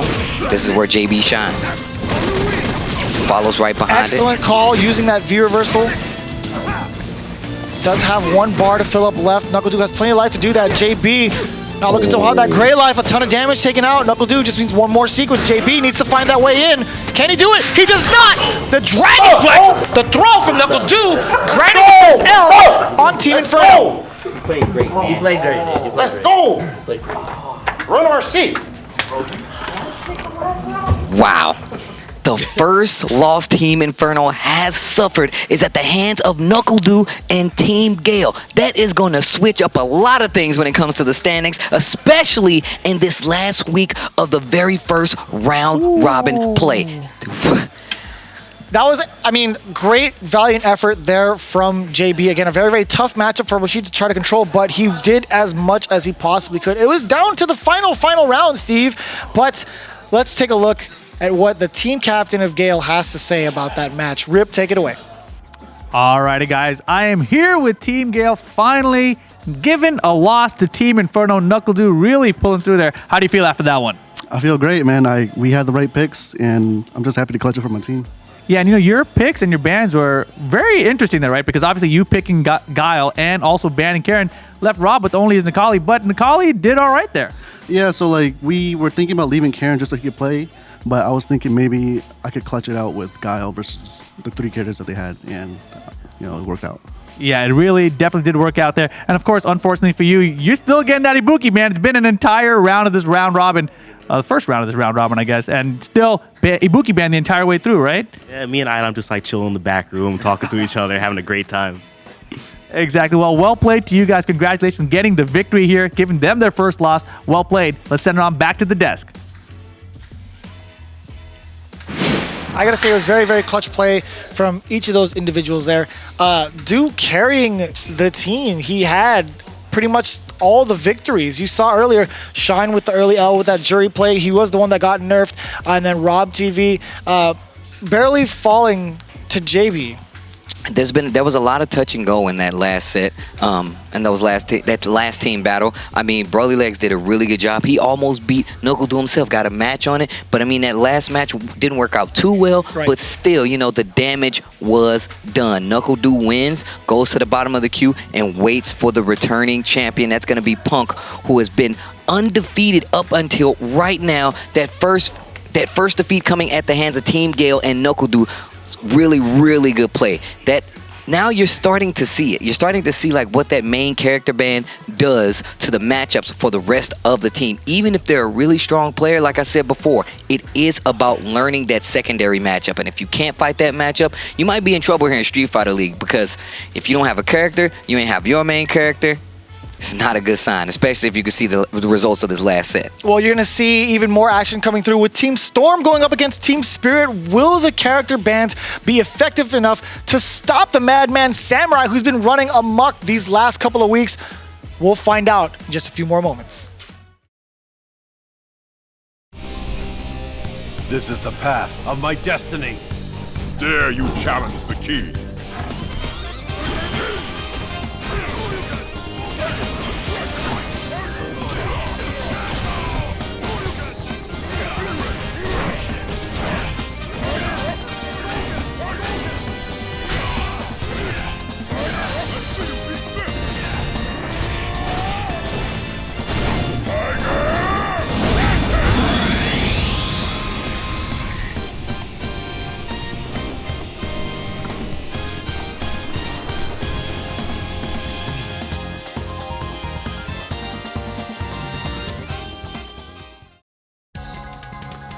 This is the path of my destiny.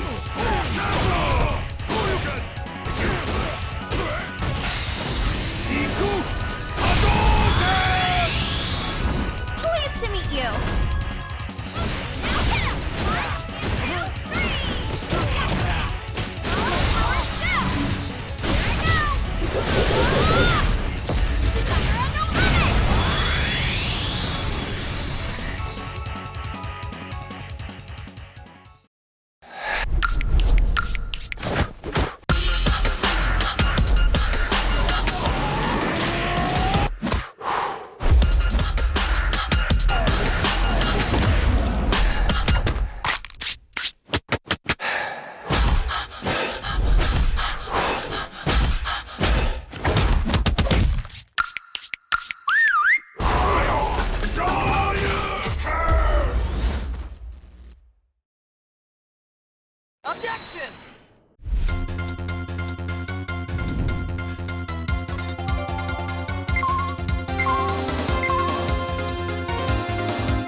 Welcome back, everybody, to Street Fighter League Pro US Season 1. My name is Vicious, here with Tasty Steve, and we had a huge swing in the current standings for all the teams so far. Team Inferno suffering their first loss ever. Finally being defeated. That was a showdown with some of our strongest competitors here in the Street Fighter world, but it changed up the rankings just a tad, just a little bit, only because there's a 1 up there with Team Inferno as they are in first place. Team Frost is in second. In third, we have Team Gale. Fourth is Team Storm. Fifth is Team Spirit. And sixth is Team Psycho with 1 and 4 being their record. So as you can see, we're getting more numbers up there, but the numbers you need to be worried about is our next captain's win-loss ratio. Idom, the leader of Team Storm, and Justin Wong, the leader of Team Spirit. You can see games 1 down here, and it's 21 on the side of Team Storm, which is actually pretty cool. That's right, you got 16 wins over with Justin Wong's team. Team Spirit, you're looking at the 4th and 5th place teams respectively. These guys are gearing up, ready to go. You have IDOM, Classico, and Samurai, who've been doing a ton of work getting that 4th place so far. And then Team Justin Wong with Team Spirit with Psycho and Brian F. Now, a lot of the bans have been going kind of like back and forth. A lot of them towards the captains, a lot of them towards like the secondary and third players. But again, the player order very much so matters here, and it really changes up the rankings when they find it out right. And we're going to see what it's going to look like between these two teams as Rip stands by with both captains. Exactly. As you described it, Vicious, you know, we've seen some interesting bans. Either people are target banning the top player of the team, or they're trying to move maybe on to one of the secondary players, right? So which one would you like to take out from their team, Idom? Is it going to be one of Justin's characters, maybe the Balrog from Brian F like we've seen in the past, or maybe Psycho's Nikali? We're going to ban Balrog. The Balrog ban coming out. Brian F looking displeased as expected. Justin Wong, are you going to go with this lower ban like everyone else, or are you going to let him play? I think we're going to keep the trend going. So we're going to ban Idom. Idom is banned yet again. Well, not necessarily. You still got your birdie in there. It's been how many weeks now? I'm kidding. Don't worry about it. What about your player order? It's going to be Classico, me, and then Samurai. Classico, you, and then Samurai. All right, Justin, what's your player order going to be? We're going to go with Brian F first, Psycho second, and myself third. All right, there you have it. Going to be Brian F versus Classico to kick things off. Let's throw it back to the desk. Well, we already knew what was going to happen. We knew that Idom would not get to play, right? So back to Birdie he goes. Does he have that sheet of paper on him still for the free Laura? Because I'm 100% certain he's going to need it. He should just tape it to his shirt, maybe his back, so we'll know. So. You know, they'll automatically get the memo to ban Laura, which they did. I mean, giving giving Idom more weeks to practice is only going to make him stronger, even more dangerous, right? This birdie is eventually going to come out, enjoy the sun with the rest of the cast, and he's going to be just fine. I have faith in him. And you know what? They're still sitting at a pretty decent standing. They're in 4th place. There's still plenty more games to play. We've barely reached the end of the first half of the season, right? So there's plenty more games to be played, a lot more information to gather. So that being said, we do have Classico up against Brian F. Classico, huge swing, by the way. Yes. Showing from last week, that kind of patient fireball gameplay, going for the V-skill, a big change-up. I asked him what he did differently. He's like, I took a long talk with both Samurai and Idom. They're telling me, you know what, they're sensing that I'm playing nervous. I need to play more of my game and just kind of freestyle it, but try to maintain the pressure with those normals with Urian. So I like the way he's been playing a lot more this week. No, I'm 100% in agreement with you. I was talking to him just the same. Him telling me that just made sense because it was evident in his play. Really close games there we had earlier today, and I just really want to see what he's going to do differently this time around because last week's games were a lot closer than I thought. But now they've banned Balrog at this point. They've already banned Balrog. That's right. Very and I important. think that's padding, right? That's padding because they know they have Justin in the background. It's kind of like a ratio thing. They have Justin in the background just waiting. And if they can take out at least one, they'll still have a fighting chance. And I think that's the strategy they're going with. Yeah, and so you saw the orders as well. Justin Wong, the anchor, and Samurai, the anchor for Team Storm. Is it going to be enough? Are they going to go down to the final battle? We'll find out in just a few more minutes. Still my heart, and you stay the coming end.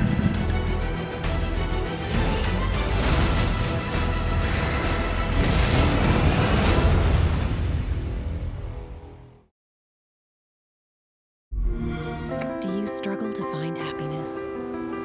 Do you get the feeling there's something greater for you?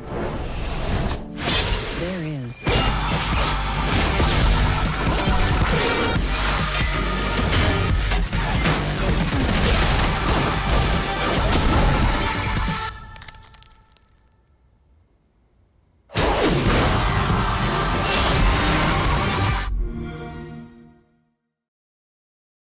Due to the citywide outbreak, you are advised to take shelter at the police station.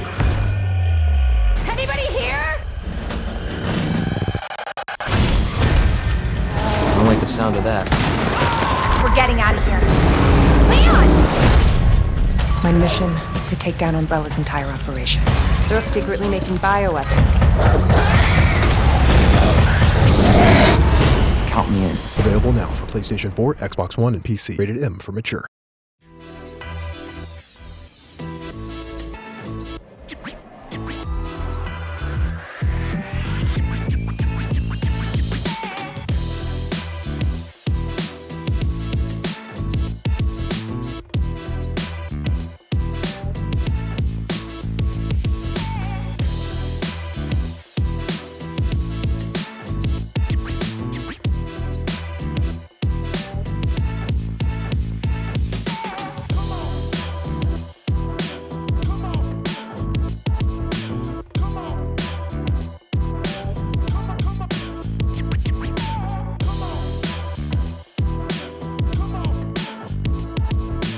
And we are back with Street Fighter League. We do have Team Spirit going up against Team Storm. Justin Wong team's going up against Idom's team. And best believe, we're going to need some free Laura action. That wasn't going to pan out the way I thought it was. But I'll tell you what, Classico going up first against Brian F. Again, a banned Brian F. No Balrog on the play. Well, he knows a little bit about this Abigail. We've seen him play before. But I'm still curious to see how he knows about this matchup. I think Classico has maybe a little more footing in it because Urian is his main, and we had to deal with Abigail for an entire season, right? You're right. So I think this is not going to go the way Brian F. wants. And you know, we did mention about Classico's change up in his playstyle. I think if we reflect back on how he played before, he might have to go back to that strategy due to the fact that he's playing against Abigail. Yeah, I just think some of the call-outs are going to be a little hard on him in this instance. Violent knee drop, I like the jump. But you got to lock him down. Nice conversion there from Classico. Finally getting his anti-air game going. Just backing up, giving him a little room, no projectile, so he can just walk, try to find an opening on Abigail. It's a big target. Oh, wow, that could have been dangerous. They crouched short. Ooh, what a whiff punish. Jump back jab, preventing that potential mix-up there from Abigail. Still getting closer and closer to this corner. That was a very interesting exchange there from the Abigail flip. Oh, That's yeah. the headbutt. There it is. EX headbutt the pad. Classical classic. Classical classic. Activate off of the sweep. Ooh, out of there. What unblockable. See, in order for the unblockable to happen, you gotta use block the it. headbutt to go through the armor. Oh, big crush counter. This is dangerous. Oh, he dropped it. The back tech sets up the mirror. V skills up. That is, yes, sir. You can contest it after the tackle. It's not a free hit in, but it is for Abigail. Yeah, that's the second mirror too. So the second one is negative. Either way. Yeah, especially after that tackle. Urian does not get a free or get out of jail free card after that. Good awareness there from Brian F. Knowing the frame data, being able to punish the anti-air there. Backdash, stand back at a distance. Oh, wow. That's a two-hitter. Two-piece. Oh, yo, he floats over that. I can't believe he actually cleared it. Has to be careful. Gets the crush counter. Ooh, full charge. Gets the chariot tackle pushed back to the middle of the screen. Crouch jab into that EX Abigail punch. Oh, they got the V-skill going. The sweep punish. And from Brian F. Nice momentum going towards Brian F's side. Keeping Urian locked down in the corner. Best believe you might see a headbutt coming from Classico. He does have the V-skill. He can use the regular one for the armor. Okay. Ooh. Goes for the throw. Brian F. doesn't give it to him. One more mirror left. He's walking him down. Nice. Maneuvering past the fireball with the flips. No, anti-air. He tried it. And that's going to be the first game. Brian F. Good stuff. Good stuff.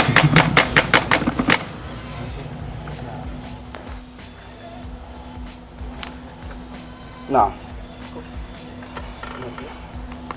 Don't focus so much on that.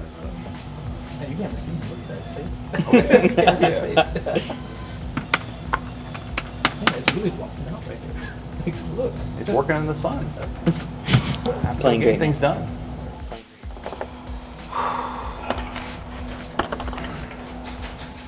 Classico taking a secondary to collect himself. That first game going to Brian F. What a whiff punish there with the fierce from Classico. Yeah, he was ready for it this time. Great awareness there from Classico. Anti-air with the elbow. Gets the sweep with the whiff punish. Looking a lot better this time around. Let's Gets the go. headbutt. Tick throw. Stun. That's going to be a stun. We're working on a full gold ball.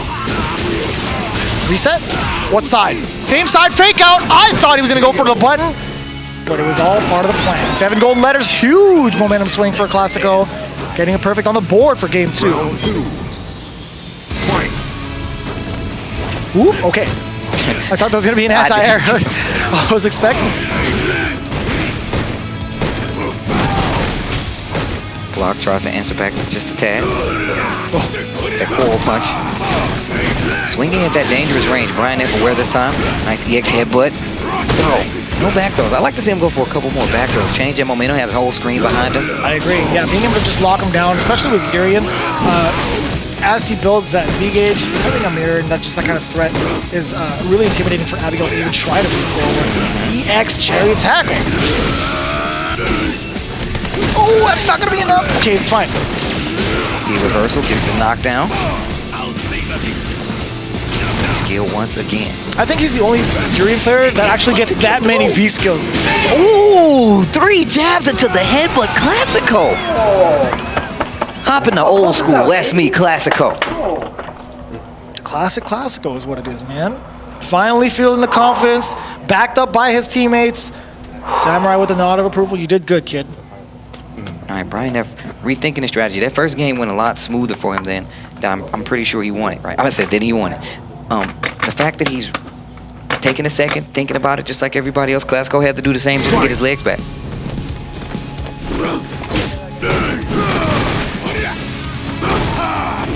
Whoop. Okay.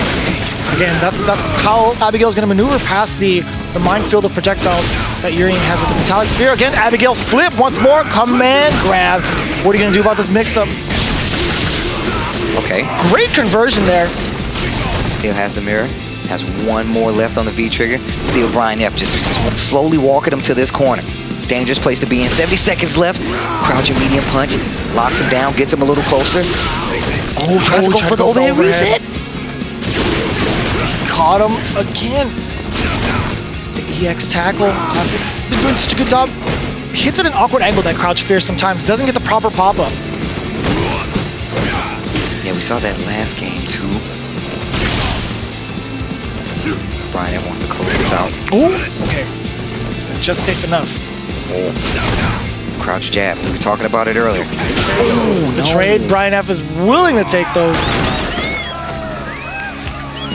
Yeah, Abigail has very, very slow normals in general, right? Okay. Starts off this time. Metallic spear. You see Brian F just instantly going for that block string. Ooh, this time gets the armored run. Abigail punch in the corner. No dash up needed. He's locked down already. Not even close to a trigger right now. Classico is in trouble. Finally gets the tail end of that EX headbutt. Had to find a way to escape, and he did so with the EX. Again, that awkward hitting crouch fierce against the Abigail flip. Not paying off for Classico, and that's the trade Brian F's willing to take. Violent knee drop once again. Just checking him on the toes and trying to get that anti-air, and it's not working out. Another Abigail punch. This is not a good thing. Classico in trouble. Command grab! You saw the reversal! Classico tried to wake up with something. Abigail with the win. And it's so hard to keep track of what your opponent wants to do with Abigail because he has such great normals to keep you in meaty pressure after a knockdown. The command grab is always a problem. It's a real big guessing game. Yeah, I meant to say there's a lot of things that you can get away with Abigail because he has so much life. On top of that, he's a very intimidating character. So keeping a character another opponent locked down just to make sure that they're not going to get that full screen behind him, as well as, you know, the fact that he has a projectile that's really good. Brian F's navigation of all that was perfect. No, I couldn't agree more. You know, I'm really curious to see as the rotation goes on if how Brian F kind of changes his style according to the other players, or he's just gonna keep running that good old Canadian dumpster truck kind of play style. Who knows? But we do have Psycho up next against the team captain of Storm, Idom, who really needs one of these. I'm pretty sure he wants his Laura back. I want to. He just needs to make a campaign video. Just let people know. Make a diss track to the other teams, man. Let them know, like, look, man, it's not cool. This is his paper, by the way, okay? This is his. He made this. He brought it from home. Took it on the flight with him just in case. He knew what he was getting into as he entered Street Fighter League, right? But then again, we see the players out there being... just hanging out. They're kind of studious, right? They're taking a look at some of the players here, but no, they're just hanging out. We are going to expect to see Birdie as it gets sharper and sharper each week against the likes of Psycho's Nikali. Who was really good. We saw him in that mirror match versus Up to Snuff. That's what it was. Excuse me, thank you. And you could see he has commanding control with my boy Nikali. Like, and Nikali is one of those characters that takes off a lot of damage in a short span of time.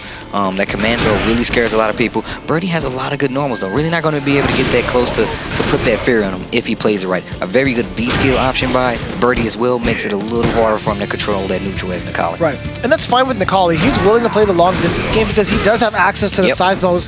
But Idom, he understands, he's aware. Once you get ready with those B skills, I'm going to close the gap. The placement of the roundhouses, taking a page from Up to Snuff's book, is Psycho. No anti-air there. It's really hard to anti-air Nikali because of the angle he comes in at with the fierces, and he can change up his trajectory with the dive kick.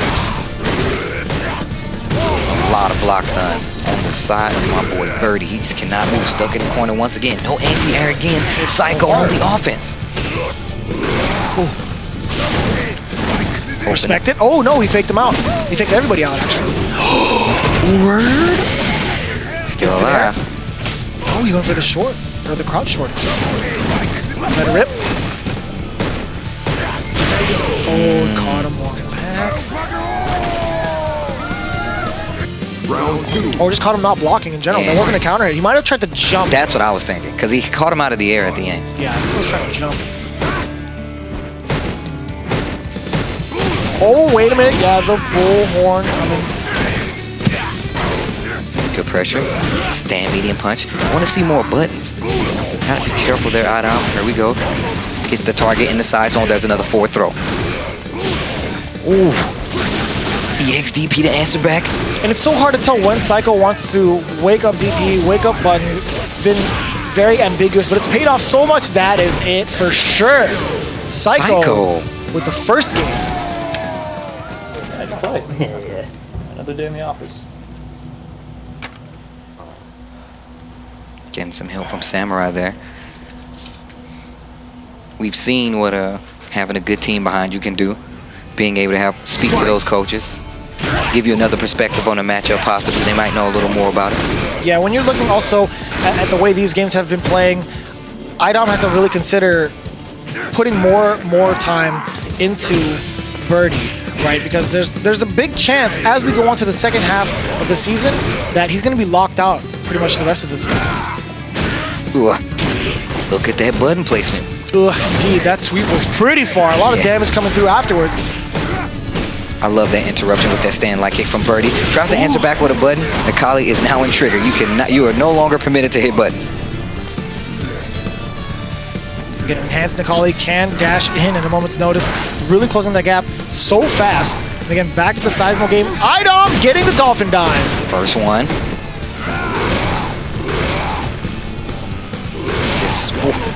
Finally gets knocked down. Dash up. Great awareness. Oh, he thought he had it. Thought he had the meaty. Forward throw. Look at him just dashing up. You mentioned it earlier. Just dashing up. Able to cover so much distance in a short amount of time when he's in that V trigger. So much more dangerous. What a medium kick, too, to stuff out whatever IDOM threw at him. Well, that was very interesting. Very interesting interaction. Ooh. Crush counter still gets the disc of guidance. You gotta be kidding me. The disrespect. Command grab? No, not quite. The stun! I think that should be it. Yeah, Critical Art's gonna build. He's gonna finish it nice and easy. Psycho, 2 whole games over IDOM. That was They banned IDOM. That was the captain's pick. They banned IDOM. It's going to be okay, Steve. I understand. We're both feeling for him, honestly, but it sets up for a really neat story. The dynamic here is the fact that Samurai has multiple times now brought back his team from the brink. He is in the position to do it yet again, this time against Team Spirit. Vicious, is this possible? It definitely is, right? When we take a look at how he did against Knuckle Deuce team, at first they were doing pretty hot. They were really feeling themselves. Towards the end of that, Samurai channeled his inner focus to the utmost maximum potential, complete Zen focus, and just decimated the competition. He's done that twice over in the span of this first half of the season, right? He might be able to do so again. He's in the prime position to, and when it happens, you don't want to give him the glow. Well, that's what he's been saying. He's like, don't give me that glow, Steve. He looked at Steve. He's like, don't give me that glow, Steve. Look, man, it's a power-up, man. First off, it's just a power-up. That's all it is. He understands now what he needs to do to succeed in this situation. Team Storm, in fact, needs to succeed in the situation. They need for Samurai to do what he's been doing and possibly pull an OCV out of his hat. Well, we'll see what happens. Justin Wong also played it very well in understanding how Storm wants to set their players up. So he's like, you know what? I want a piece of this Samurai. I want to break his armor. We'll see how I do it with my characters. He has Minot on his side. They didn't aim for the ban towards the other captain for Team Spirit. They actually aimed for Brian F., who is still in rotation alongside Psycho. So again, it is a 3-to-1 shot against Team Storm. We're about to find out.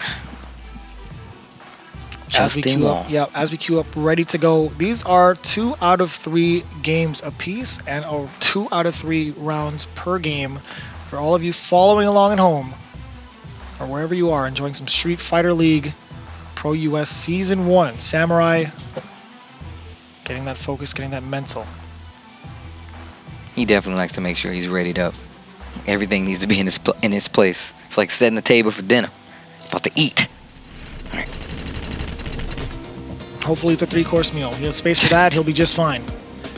He's got to go through 3 members of Team Spirit. And he's already been in this predicament before. He's done it twice over already.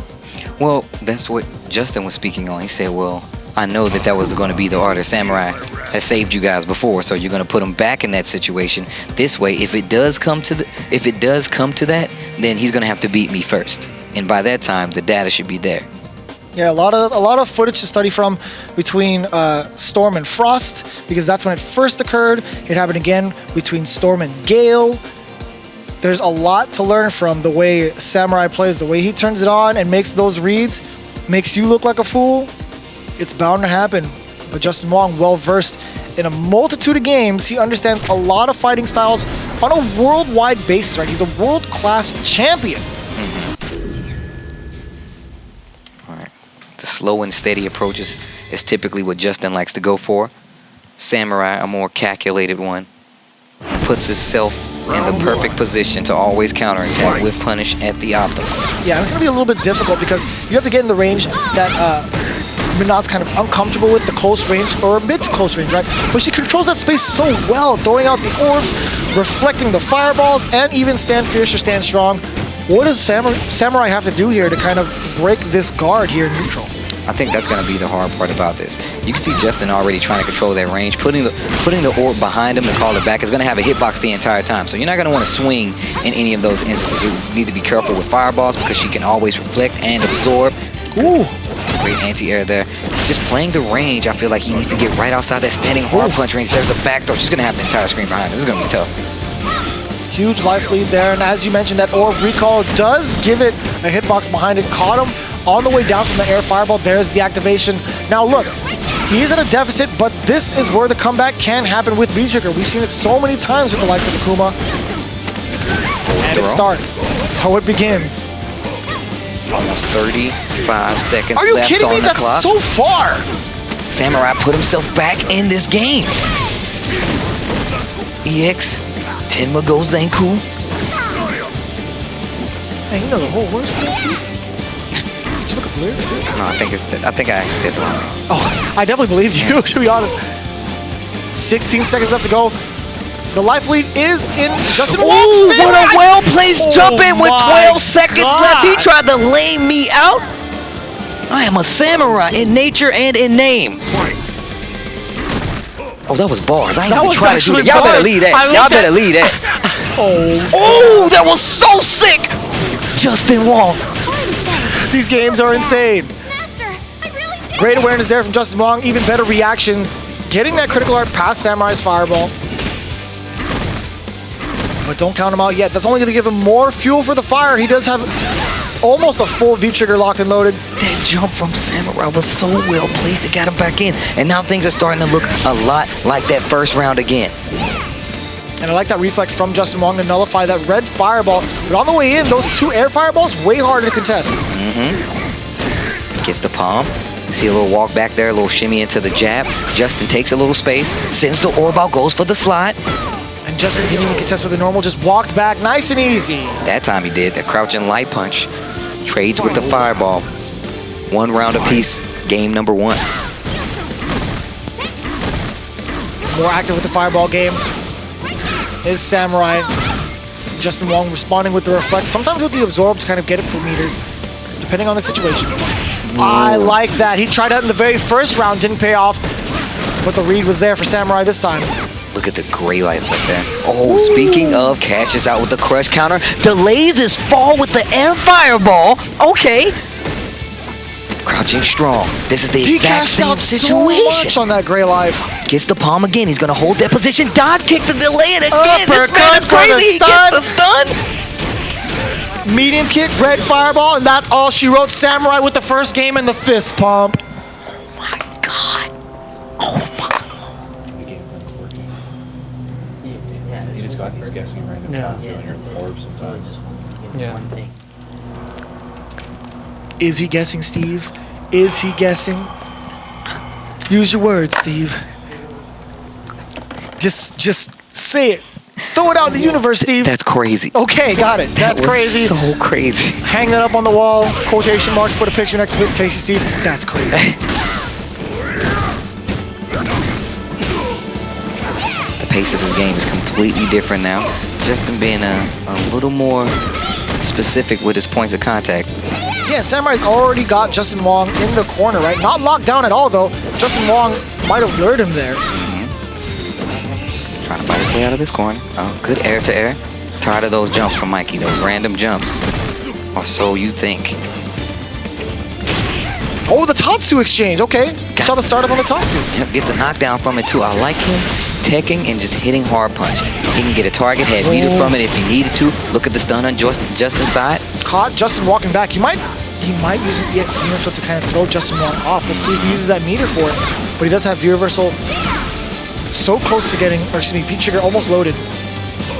Now you see Justin actually choosing to jump over these fireballs. He does not want Samurai to get any ground. He does not want him to be able to walk any closer. Wants to keep him there. That activation on the V-Trigger. Oh, he's just maximum evasive maneuvers. Oh, he threw him! The 2 orbs! Okay. He looks like he's laming out Justin. This is crazy. Tatsu, he's gonna chase him. It's 18 seconds left on the clock. Gosh. He got hit by the orb. It was still there. I completely forgot about it. Wait a minute. V-Trigger activation is gonna be a lot more active, but Samurai, 9 seconds on the clock. He's laming out Justin Wong. He is laming out Justin Wong. He's taking a page of Justin's book. 3 seconds. Don't look at it, Steve. Don't look at it. When keeping it lame goes wrong. Round 2.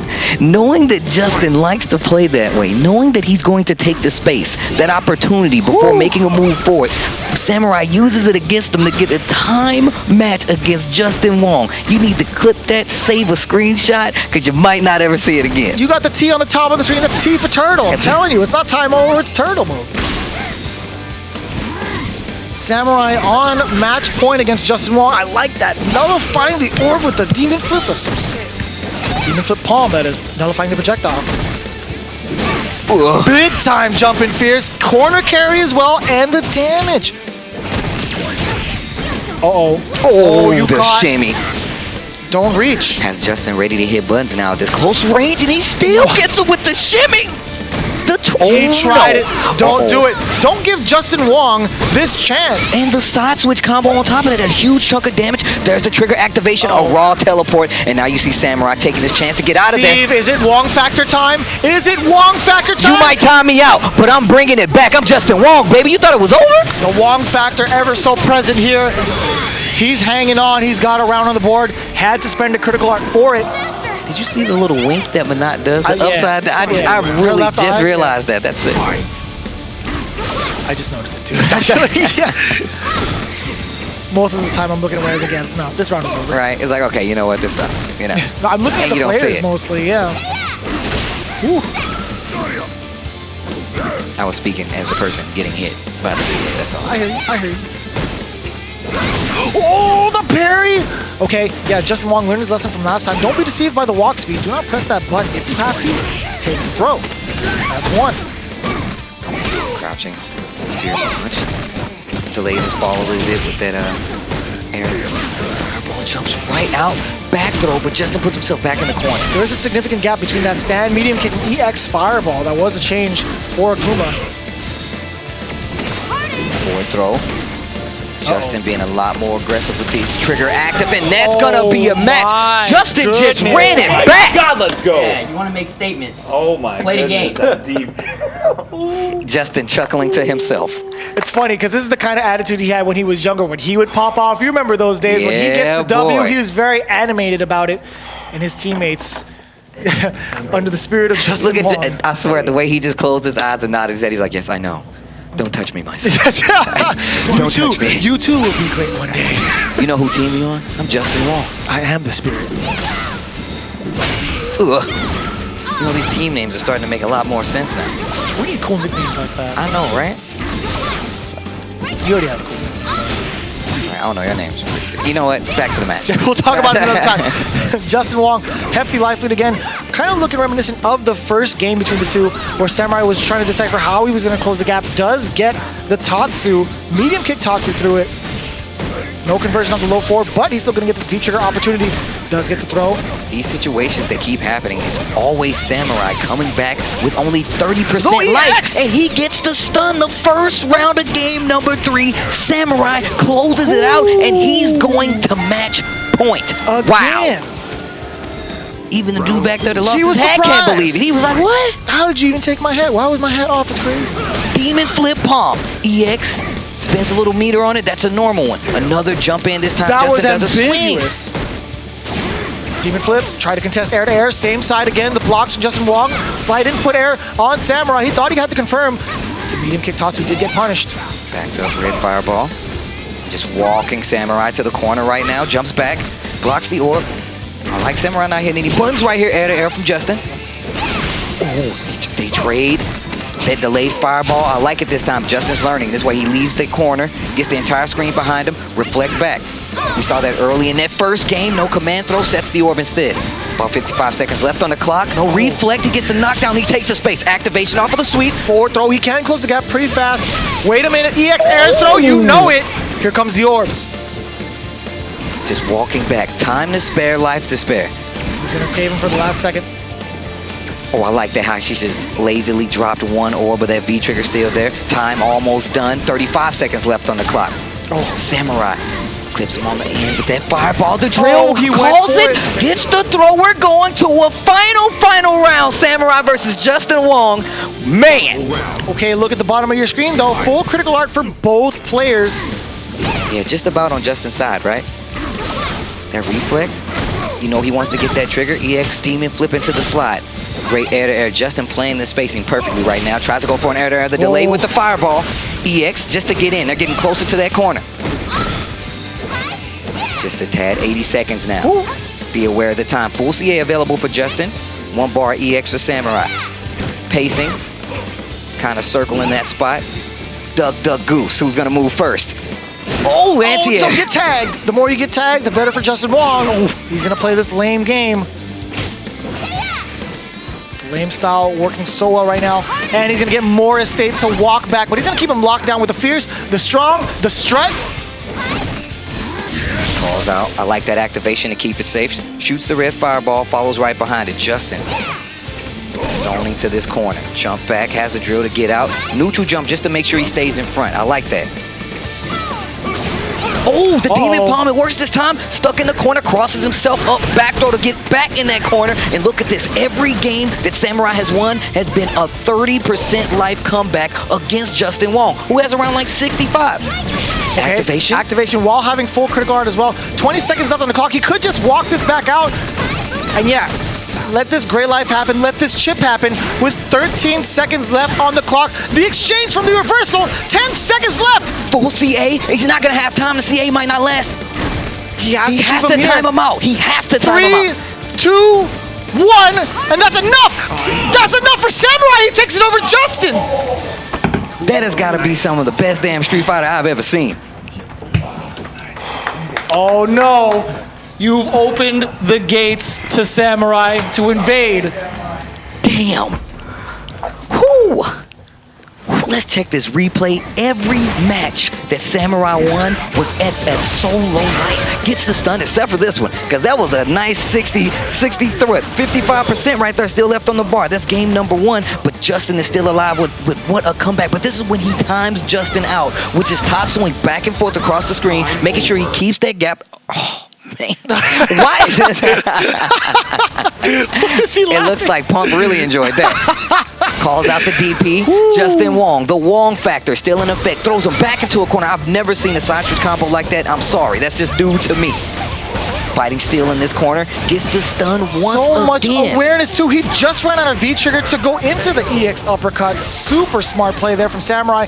And in the final moments between these two individuals, Samurai taking a page out of Justin Wong's book, rewriting the pages of history here. Barely getting it. And you see the pop off there from Samurai, and we did the same here at the desk. That's going to set him up for another possible reverse OCV. He has to make it through 2 of Team Spirit's members.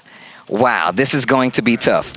It's that's definitely an understatement, Steve. It's going to be more than that. It's going to be quite the uphill battle. Will Samurai prevail past the Mountain of Abigail, as well as the Monster Nikali? We shall see. Again, Team Storm is on fire right now. These, past couple of weeks. Team Storm is playing like the namesake. That's what's happening right now. They're playing like the namesake. But, so now it's working even better. We think about this ban on Balrog instead of on Manat. Now it's come full circle. That ban makes so much more sense now. Samurai, confident in himself, beats Justin Wong, makes this even easier. This is the information you need in the first half of the season, right? Now, do we let Laura free and take that gamble? Or do we go against the mountain, or the beast that is Samurai? Still walking him to this corner. Mount Samurai sounds like a cool name. Mount Samurai does sound like a cool name. I'd go on a hike there. Oh, wow, that was a reversal. Abigail punch. Oh! Wow. Oh, wow. Rip. Try to get the back throw to kind of reposition himself. Brian F. well aware of it, got the tech. No conversion there. Didn't have the meter to go for the Abigail punch. Crouching medium punch. Gets his way Sir, in. can connect. No trigger. Gets the crouching medium. Oh, wow. He had to confirm. Just a drop there, and that gave Brian F. that first round. Yeah, did go for the crouching short rather than crouching strong, crouching or stand medium kick. That's the kind of common route you see with a Kuma. And what happened right there was sometimes you think, hey, that's not going to hit, so you didn't believe in it. That's the exact route that he didn't believe in, possibly dropped that last round. Oh, try to get Brian F. to flinch. Oh, okay. Stun no longer a factor for Brian F., but he did lose 50% of his life in that entire exchange. Samurai, he's trying to find a way to just keep suppressing Abigail in this corner. Not a lot of big buttons that are landing. They are being fired away by Brian F. But the more he does so, the more information for Samurai to whiff punish you. It's definitely true. You see Brian F. slowly caging Samurai to this corner. Abigail, one of those characters that can do a lot of damage in a short amount of time. This dude just did back hard punch to stop a sweep. Oh my God. I can't believe it. I blinked for a second. Oh, speaking of blinking. Don't do it. Just don't. Keep your eyes glued on the screen because you're going to see Samurai. Some real sick stuff. All right, one round apiece in this first game. I just realized he has mini tire rings on his fingers.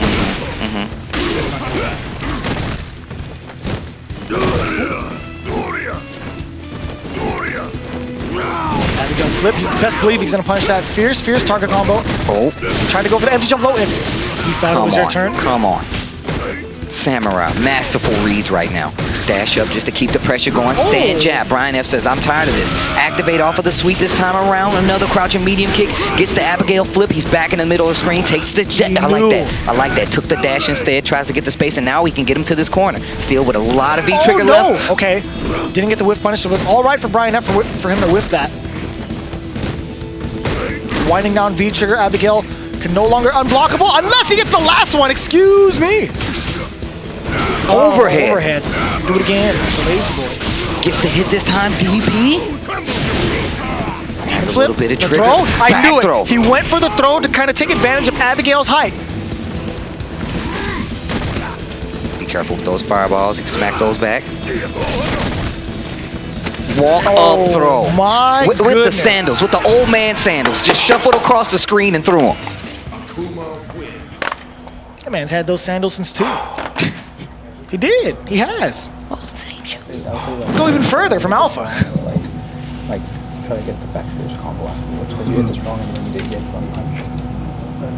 So you did strong and then you get front. You got to. This dude Samurai's like, look, I'm just gonna look at the screen until it gives me what I want. More fighting. Fight. That's exactly what he needs right now. Just keep that momentum going. Okay. Gets the back throw. Leaf crush. Of course, this is the last team member of Team Storm. If you look up on the upper hand left side, top right side, you see there's one more player after Brian F. Samurai has his work cut out for him. Doing a good job so far, though. A lot more active with the pressure is Brian F. Now pushing Samurai to the corner here. Trying to contest the fireball with the medium kick again. The heavy normals have a lot of delay afterwards. Samurai took advantage of that with that jumping fierce, getting the side switch as well. Tons of damage on top. Back it up a little bit. Wow. Wow. What a button of choice. Fierce, yeah, just straight up. Walking him out of this corner. Activation. Ooh, took him through the former. Give me all those hits. He tried to go for the instant overhead. I like the anticipation there from Brian F. Look at him just marching, lurching forward right now. Big lurch. He caught him with the counter hit. Okay. Wow. See, now that was another height thing too, right? Because even if you see it whiff, you're going to react to it possibly, and you're going to stand up into it, and he's okay. he would be stuck for a while. He'd have to eat the whole thing, even in block state. Abigail punch, spins the bar on it. Parry. Nice parry. Side switch. Samurai. Showing you the tech. Gets the forward throw in the corner. Double jab pushes him pretty far out. Goes for a medium punch fireball right after. I like those frames. Crush. Back hard punch gets the stun. And he has CA on deck. Will he spin it or will he save it? He's going to save it. Goes for a reset. Puts himself in the corner. On top of it, he has to block it all. No legs guarded. Samurai.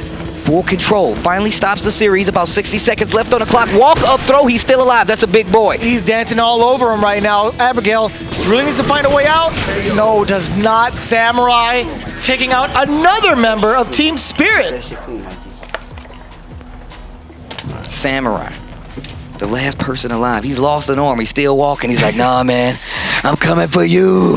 He's still coming. He's right walking now. out with his arm with the sword. He's just like, I'm coming. You just hear that sick violin going off. Yeah. You see Mikey walking in. The glasses gleam. He has the katana in one hand. All right, let me quit. All right. I'm getting visual now because this is inspiring. This is the third time Samurai has made it all the way back to the last remaining team member. Justin tried to counter it by putting himself first. Samurai says, no deal. I'm cutting through everybody. I want these points. What a comeback this entire season has been for Team Storm. Samurai making his pick worthwhile.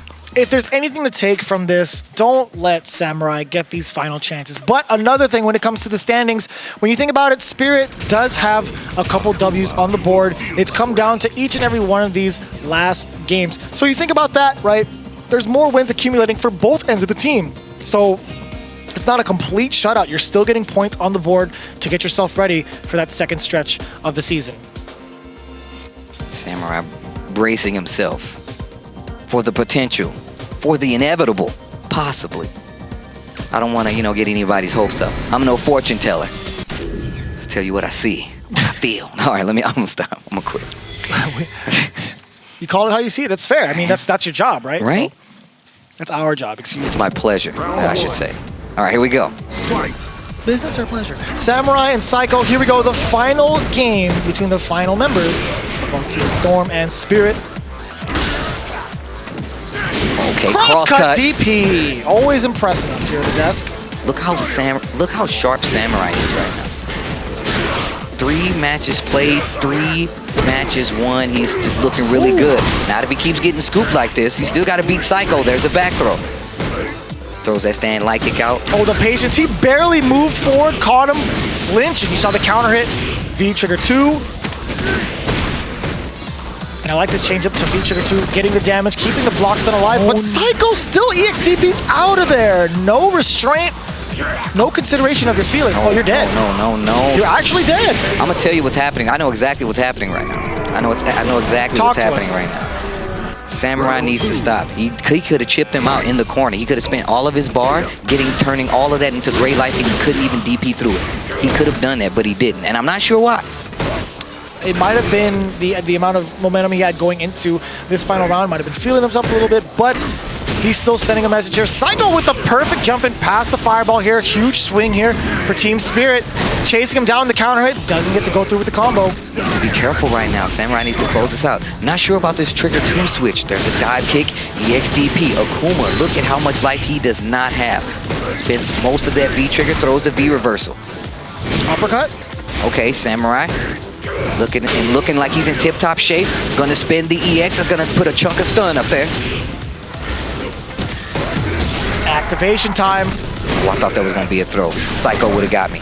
He definitely would have got me if that was a throw. He also has full critical art on deck. Can possibly. Oh, he tried to bet it all on a fireball coming from Samurai. He did not budge. Stood his ground. Excuse me. Getting the uppercut. Oh, did he just triple dash EX? That's what you're gonna do when you're gonna stand your ground, right? You're gonna force this ground game. Samurai. And psych him out. Whoop, side switch. Tatsu for the carry and the damage. Psycho not budging. With a name like Psycho, you think he would. Backdashes to get out of range of the Seismo. Nice exchange there. Better off for Nikali taking the damage as well as that chunk from the V skill. Yeah, you see he gets knocked down, pushed out of the corner. Nice DP to keep the ground. Wake up EXDP. Ooh, just out of range. Activate. He can do some damage right here. Spend it, no? Tatsu is going to go for the air fireball? No, it's at a weird angle too. Okay, he's going to save it. Oh, he could have done it again. Activate off the crouching medium kick. EX. Oh, he dropped the opportunity. He's out of there. EXDP, that's going to be enough. Ooh, spins it. Spin that cash.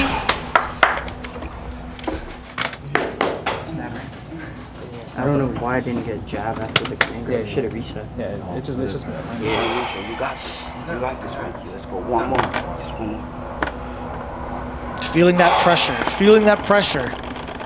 Psycho was trying to get that reset off the command grab. You know, Justin Wong reassured him, like, just play through it. It happened. It's over. Let's get on with the next game. Don't sleep on Psycho. He got the team their first win in this team battle today.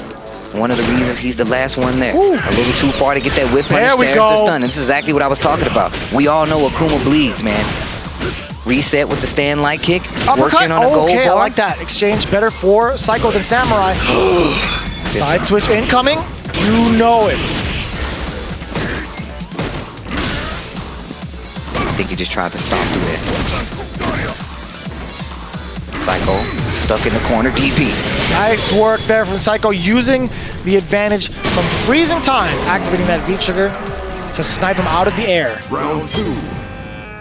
Fight. Both normal Griffin, and they kind of back away after that. I was like, oh, that was a close one. Oh, the whiff punish, just hovering right outside of that roundhouse range against the Kali. No DP this time. It's crouching medium punch instead. Jab. Perfectly spaced Seismo. Samurai. Ooh, expecting something to come back. Goes for parry. That's going to give Psycho some space. Oh, got the straight hit off the medium kick. Psycho saw it, backs away a little bit, trying to reassess the offense. Side switch incoming. No, sir. Just dashes away from the corner this time instead. Ooh, clips him with the EXDP. Just a tip. Has that activation. Yeah, way to understand that he only needed one V-skill away. Big jump in. Psycho ties it up. That was 2 whole rounds. Like I said, coming back alive. Such a great job.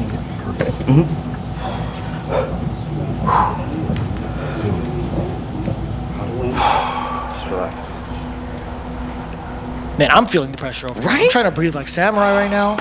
But Psycho's got those amazing jumps, exclaimed by Justin Wong and Brian F. Yeah, they're telling him the right thing right now. His jumps have been spot on, making Samurai respect that space, not making him be more moo in the air using air fireballs or anything like that. That's what's getting him one game apiece right now in this team battle match. Uppercut, you know it. Oh, crouching, medium punch, counter hit confirmed, carry to the corner. Delayed tech. Trying to catch him, but that walk speed is just so quick. Makuma caught him low. EX fireball for the knockdown. Big time punish. Okay, great start here for Samurai. Good amount of damage as well. Gonna spend that bar and boom. Still alive. Wait a minute. Wait a minute. Wait a minute. There's no life on there. There's no life on his bar. Forward throw. He's gonna take it again. Here comes Psycho. He gets the sweep. EX command throw. Oh, he got the other side. Wait a minute! EXDP! You knew he was gonna do it! From Samurai! What? You knew, man! What? But that could have been that could have went either way. Okay, here we go! Samurai now on team battle point once again. My heart is beating so fast right now. Walk understanding medium kick. I can't feel my legs. I can't feel my legs, Stacey Steve. I can't. Back throw. Another one. EXDP big time. What? Punish. He's gonna activate. Was that a bait? Psycho, you need this game. You need this game. V-trigger not in sight. Nice DP. Dash up. I'm not taking any more EX throws. You saw the EX command grab. One more sequence for Samurai. Keep him on lockdown. Wait a minute. He interrupted that? Dude, that's gonna be it. Samurai. Let's go! Oh my! Woo! Yo, you see how Samurai put the controller down like it was a katana? Did you see how he got up and slid it to the side?